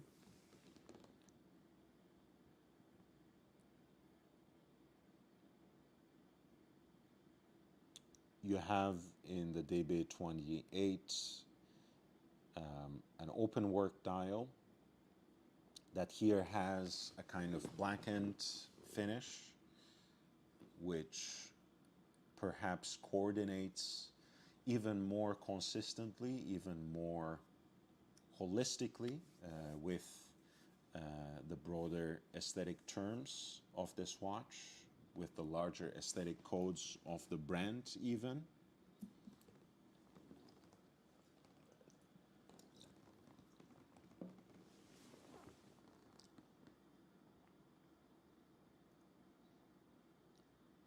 It's very nice to see the balance wheel on that note at around 6 o'clock or right above 6 o'clock with a nicely finished bridge. And right under that, you have the spherical expression of the moon phase, which you might mistake at first look at a certain phase of the moon as just an enlarged version of those polished gold um, pips or polished gold beads that mark the rest of the hours. When this watch was launched in 2010, it actually won the Aiguille d'Or, which is the grand prize of all grand prizes at the GPHG, at the Oscars of horology in Geneva that are held every year.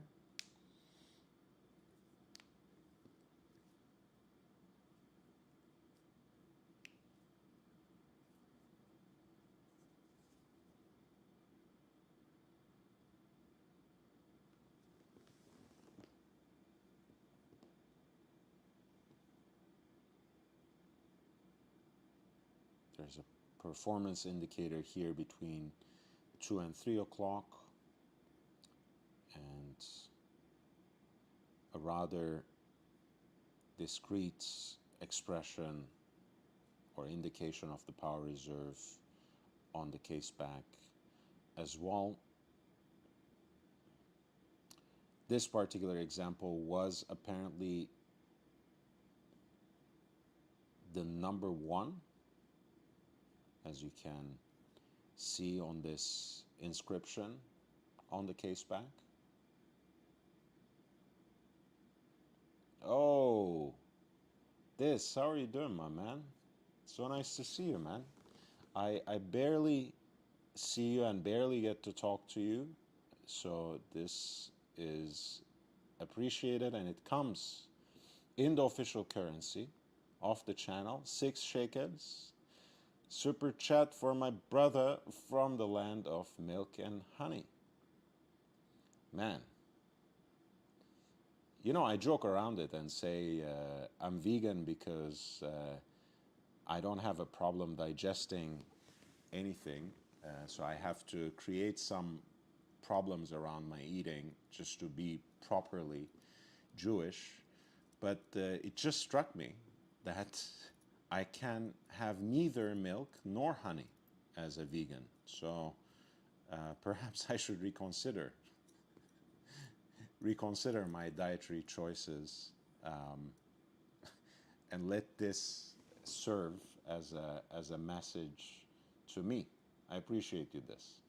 Thank you for being there, and thank you for your generous contribution. Again, this particular example is number one of a watch that has made instant impact and that has won Aiguille d'Or, the big prize at the Oscars of horology. Titanium with those distinctive open-worked floating lugs that wrap around the wearer's wrist. The pre-auction estimates that Sotheby set for this particular piece at lot 2152, somewhere between 51,000 to an amount in excess of 76,000 in US dollars.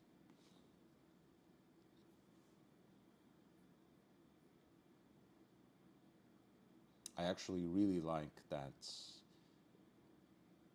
thermally treated chapter ring that gives that minimal blue accent. Quite nice.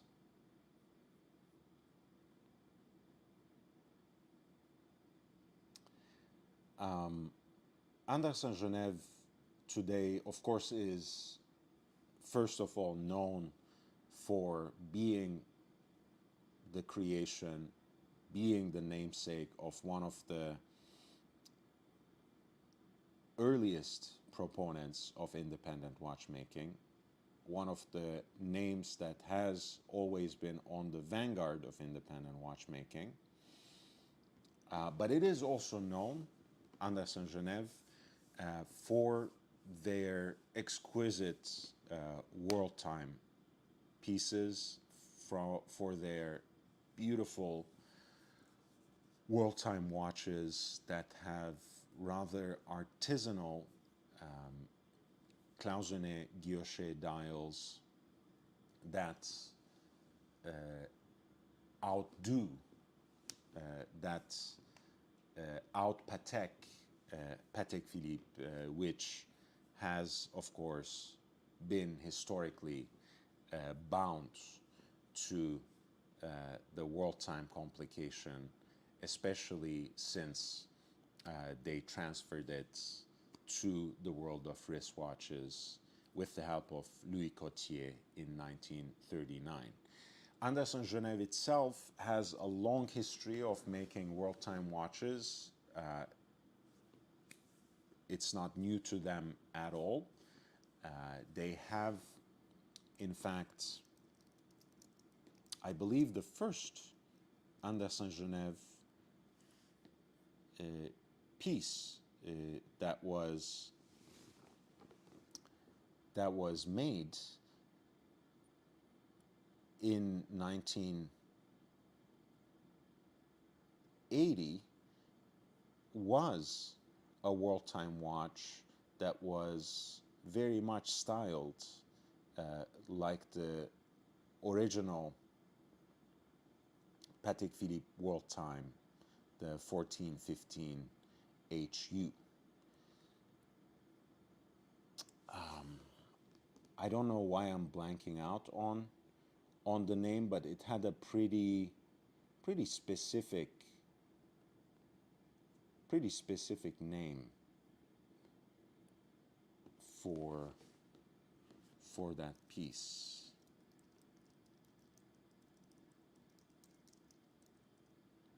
Anders and Genève, I think.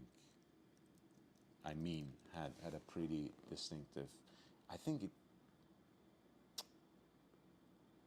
was it communication or something like that.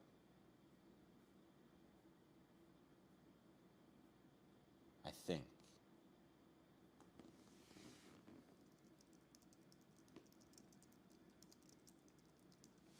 Let me double check again. Yes. But yeah, I was wrong to say that it was the first watch made by Anders and Genève because it was actually created in 1990. Oops, that wasn't. I tried to put an example of it up right here. This is that Anders and Genève communication, which of course harkens back to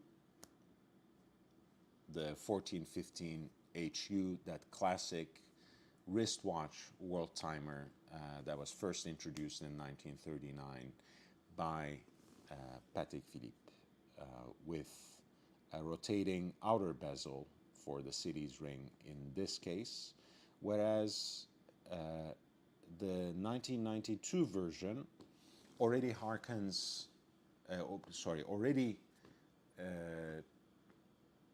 uses the city's ring as an inner rotating bezel. It is a double crown piece, one of the crowns reserved to manipulate the world time function and the other to set the time.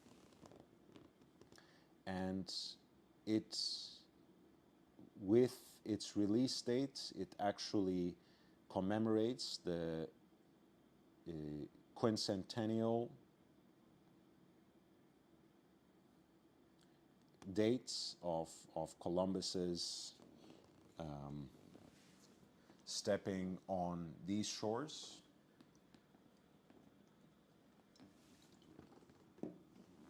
Which is something marked on the dial not only in terms of the inscription of that proper name and the years, but also the presumed trajectory of his journey between the Old World and the Americas.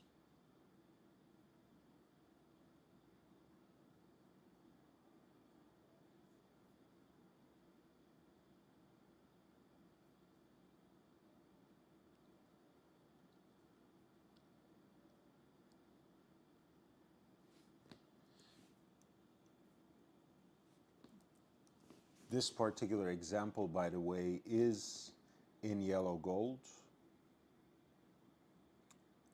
which I think coordinates beautifully with that enamel center.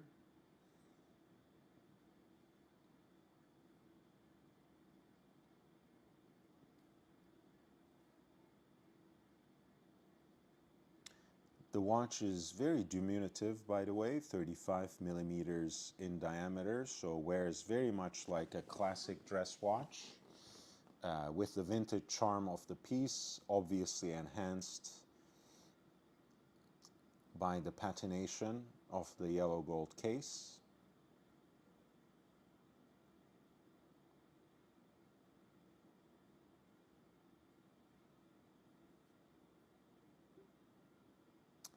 This is the Andes Saint-Genève World Time, Christopher Columbus quincentennial anniversary from 1992.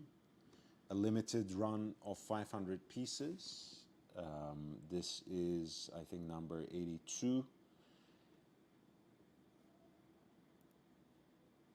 The movements apparently is a reworking of Frédéric Piguet 951 self-winding.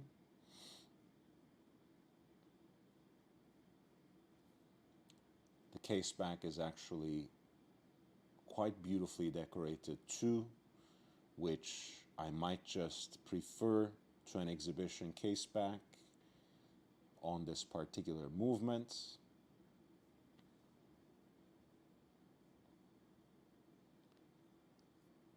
The estimated value of this piece at lot 2150 is somewhere between 7,600 to an amount in excess of 10,000 in US dollars.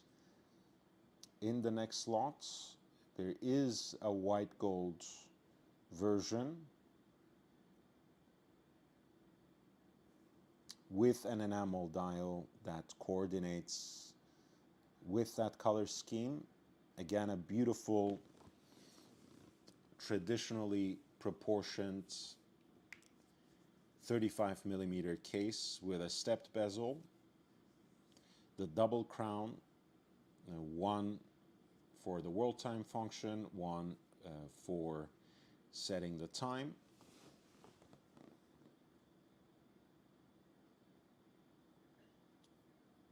This piece, compared to the yellow gold version, has perhaps something of a more modern look.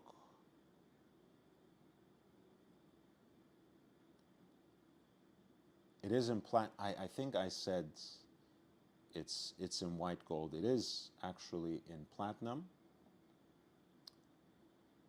It was also produced in 500 examples.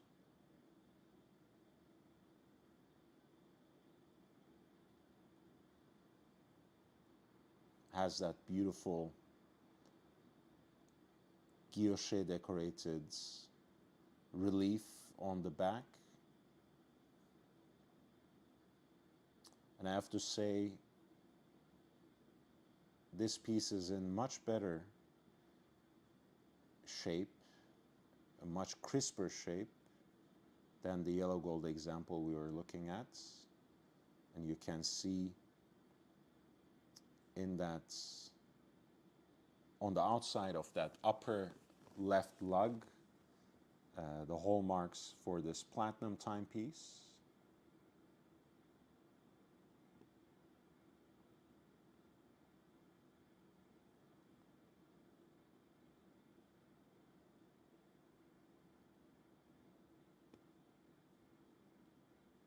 wonderful teardrop-shaped lugs, a gorgeous watch.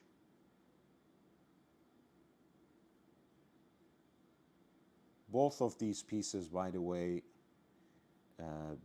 being limited edition, this is a rare opportunity, but it is also kind of a downer that they come naked. So it's just a watch that you are receiving, that you are getting if you are the lucky winner of this particular auction. The platinum example found at lot 2151 has a similar estimate as the yellow gold version, and that is set within the range between 7,600 to an amount in excess of 10,000 US dollars. Okay, we are slowly coming to the end, so if you have not hit the like button, please do so. I would really appreciate that. And again, for this small channel with an outsized sense of itself, this itty bitty channel that packs a punch, all of those clicks make a big difference. So that's quite a bit of a contribution that you would be making. I would also appreciate it if you could share this channel with other watch enthusiasts, fellow collectors.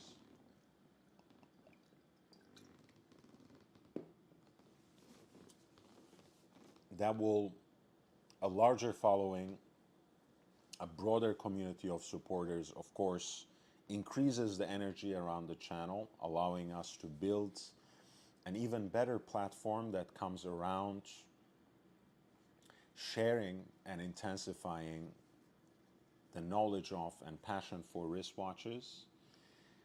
And obviously, that also comes back to you in terms of the quality and quantity of content on this channel. So feel free to spread the words. If you want to support the channel in other ways, I'm not gonna reiterate the number of ways that YouTube offers you and the number of ways that my supporters, Dizurdis, Dexterius, and Alireza have shown. Of course, you can always become a member as well to gain access to an ever-expanding archive of exclusive content, and otherwise there are some links I provide in the video description for you to support the channel. I think I will talk about these 3 Vacheron Constantin pieces unless you have other watch-related questions, or unless you want me to pay attention to another lot, to another watch within the Sotheby's Hong Kong Important Watches auction that's going to take place in about 2 days. We're looking now at lot 2135. This is an example of Vacheron Constantin's Mercator line of watches, the reference 43050.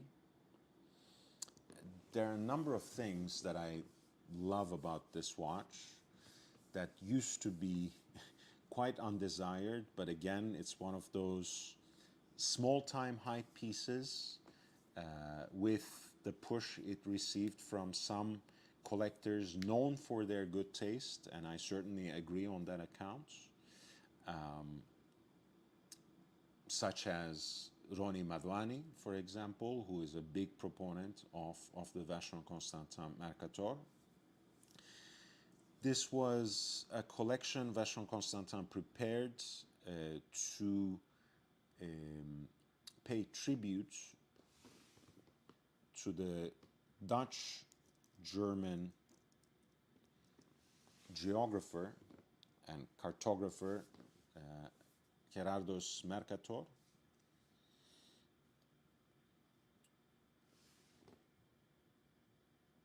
I believe the line was released in 1994 for the first time, like 400 years, marking 400 years after he had passed, after Gerhard Mercator had passed. And it combines, I think, two important poles or two important. Fucking shit, calm the fuck down. It's midnight. Jesus.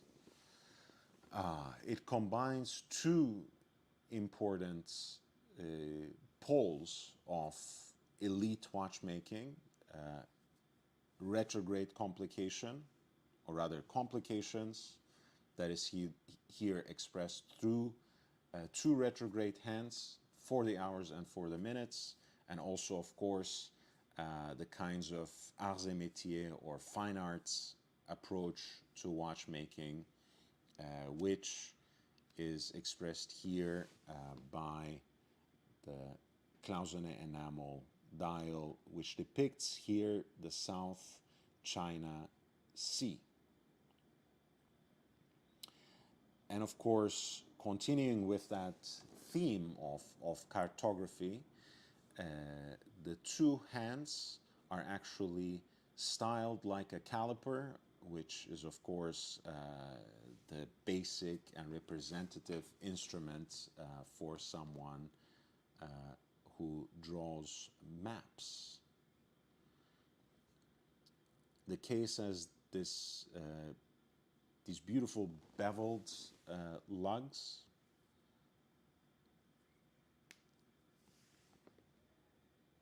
or stepped lugs, I should say, and it is otherwise the quite traditional 36 millimeter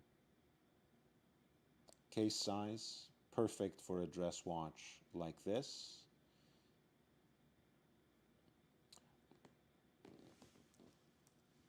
By the way, the Mercator series 4350 is also a very thin watch, despite its complication, 8.5 millimeters in thickness, because the movement that powers this watch is a derivative of that ultra-thin caliber that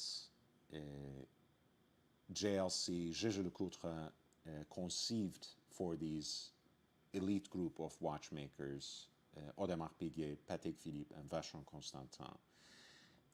Here is the caliber 1120, and as you can see, you can perhaps even recognize the architecture of the movement, the supplemental 21 carats weight to the oscillating rotor, to the winding rotor, is inscribed with the name Gérard Mercator, with the year of his passing and the 400th year for which these watches were introduced for the first time. This particular example comes with the full set of its accessories, the certificate of origin, warranty papers, product literature, and the presentation box. And the estimated value is somewhere in the range between 38,000 to 64,000 in US dollars.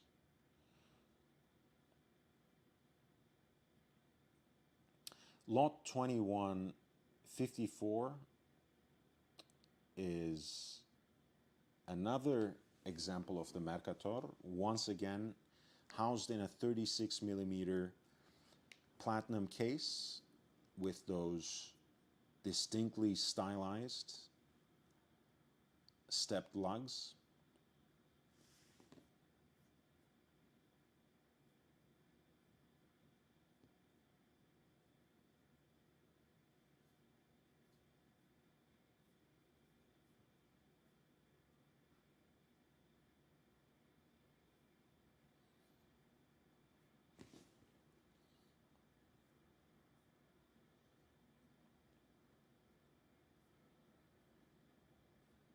They look beautiful from the profile as well, as you can see. Another peek at that movement, which has a supplementing weight on the winding rotor to memorialize the dedication to Gerhard or Gerardus or Gerard Mercator.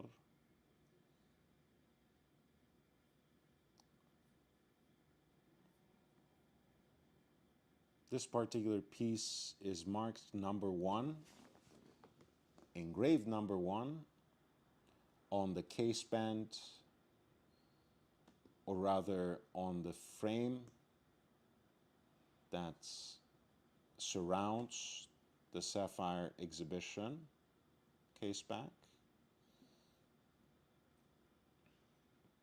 It's made in 1999 and has a map of China made in Clausenet enamel, and of course with that double retrogrades caliper styled hands for hours and minutes. Of course they open up, so they are furthest from each other at 12:59, and they snap right back to the middle of the dial, of course, at the top of each hour, and specifically at 1 o'clock in the morning and afternoon.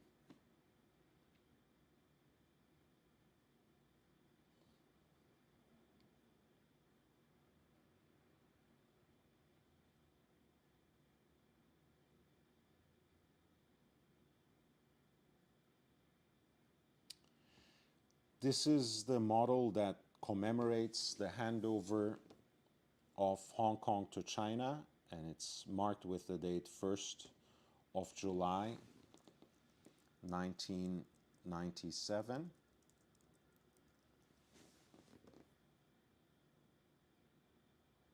Which is when this handover of Hong Kong was realized from UK to the People's Republic of China. The claim in the lot essay is that this platinum might be a unique example. One, because it's inscribed number 1 on the back, not number 1 of 1, so I don't know how to interpret that. But more because, as the lot essay says, examples of this model of the 1997 Mercator, which depicts a map of China and Hong Kong's iconic Aqualuna red sail junk boats, were usually offered in pink gold, and this is a platinum example. Lot 2154, accordingly, which comes with an archival extract to accompany it, has an estimated value somewhere around 41,000 to an amount in excess of 61,000 in US dollars. Now for the last watch of the night, we're looking at Grande Complication, at a grand complication by Vachon Constantin. Vachon Constantin pieces, for the most part, offer great value compared to similar pieces, similar complications by its peers, such as Patek Philippe and Audemars Piguet. Of course, these kinds of complications still command a lot of value. So the bargain is relative when you reach this kind of level. But here you have a patrimony perpetual calendar which is also a chiming watch, a minute repeating perpetual calendar with the reference number 30020. The piece has a 37 millimeter yellow gold case with a stepped bezel and sensually curving teardrop lugs. The correctors for the perpetual calendar are set flush on the case band, and the chiming functions of the watch is activated with a slider on the left band of the case.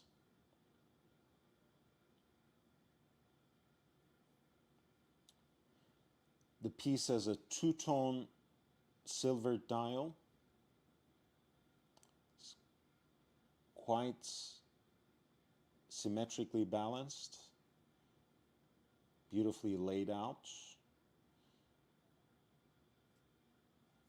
with the moon phase indicator at 6 o'clock with a lapis lazuli background.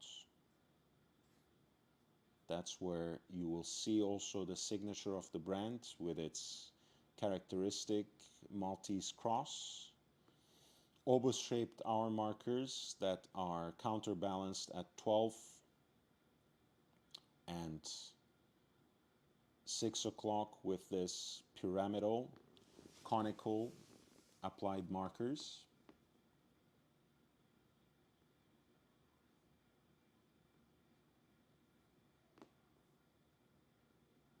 Classic pencil-shaped hands that match the yellow gold of the rest of the fixtures, even as the calendrical indicators are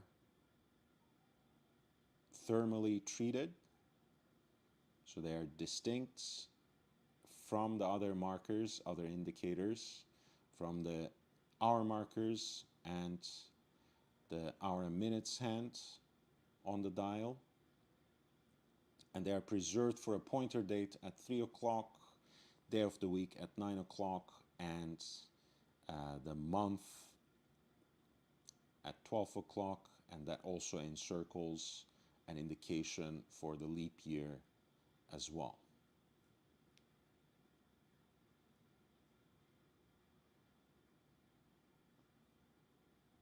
Here's a look at the movement, which has a very classical architecture with a three-finger bridge.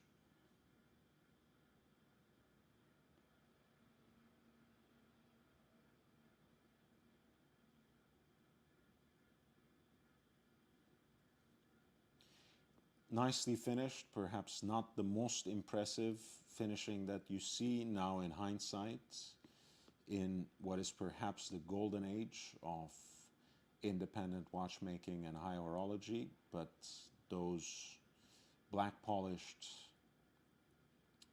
stainless steel hammers are still a delight.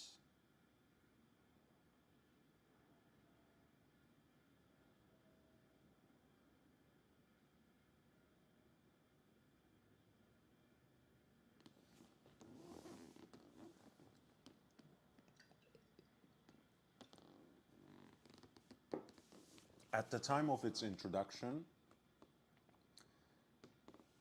this watch was, or the movement of this watch was, the thinnest repeater at 3.28 millimeters in thinness.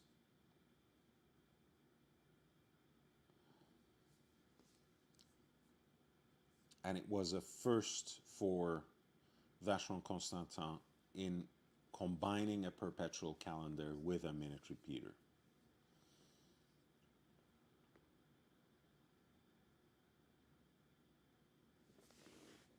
It was made in 200 examples. There are some with an open work dial, but the majority of them have this two-tone silver dial that is fitted with the example, pardon me, with the example that we find here in lot 2155, which is a piece that is very well preserved,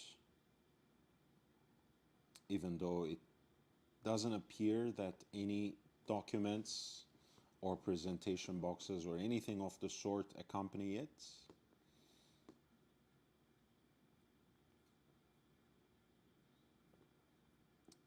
The pre-auction estimates is interesting, perhaps even enticing for a watch of this prestige and this elite combination of complications. A perpetual calendar, which is also a chiming watch. And that estimate is set between 102,000 to an amount in excess of 153,000 in US dollars. That brings us to a close for tonight. I'll be back with you tomorrow night as well, continuing to cover the same auction and maybe from the online components of the Sotheby's Hong Kong auction, important watches too, as well. I will hopefully be able to go live a little earlier tomorrow night, which will help me probably cover the entire thing. I am taking Saturday off as well, but I will probably be back on Sunday to finish the week strong. And just to announce this ahead of time, I might have a very interesting and for me very important unboxing next week, which I cannot wait to share with you. So maybe in one of the upcoming live streams we'll figure out when it would be a good time to have that unboxing so you can perhaps catch it live.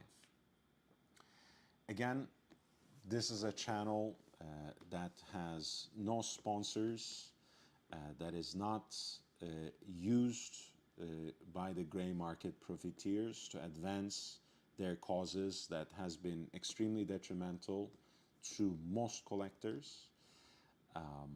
I also don't endorse and I'm not in any way supported by these auction houses that I cover.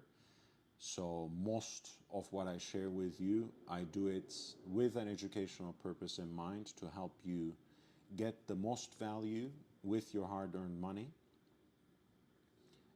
As has happened many times in tonight's live stream, for example, I would rather direct you to arm yourself with as much knowledge as possible and follow the secondary market with patience for the right opportunity rather than jumping on the first example you see in an upcoming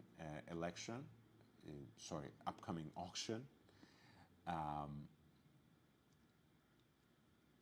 So all of this to say, if you would like to contribute to this channel, which is completely and exclusively at the service of its audience and is run by a fellow enthusiast, please feel free, because that I'm in your service, that I speak my mind freely and only on your behalf also means that I'm at your behest, also means that I need your support to continue to produce more content on more quality content. So any help in furthering that, in advancing that cause is well appreciated. And again, I thank Dizurdis, Dexterius, and Ali Reza for tonight's super chats. Everyone else who has shared their opinions, who has interjected, enriched the conversation, even with some hard-headed and nonsensical complaints, like a beloved friend there who seems to have gotten his emotions get the better of himself. But that's quite all right. Even those kinds of characters are welcome here, as long as they don't overstep their bounds. The best thing you can do is to hit the like button on your way out. Share the link with the widest community of enthusiasts and collectors so we can continue to energize and expand this community that lives for the knowledge of and passion for wristwatches.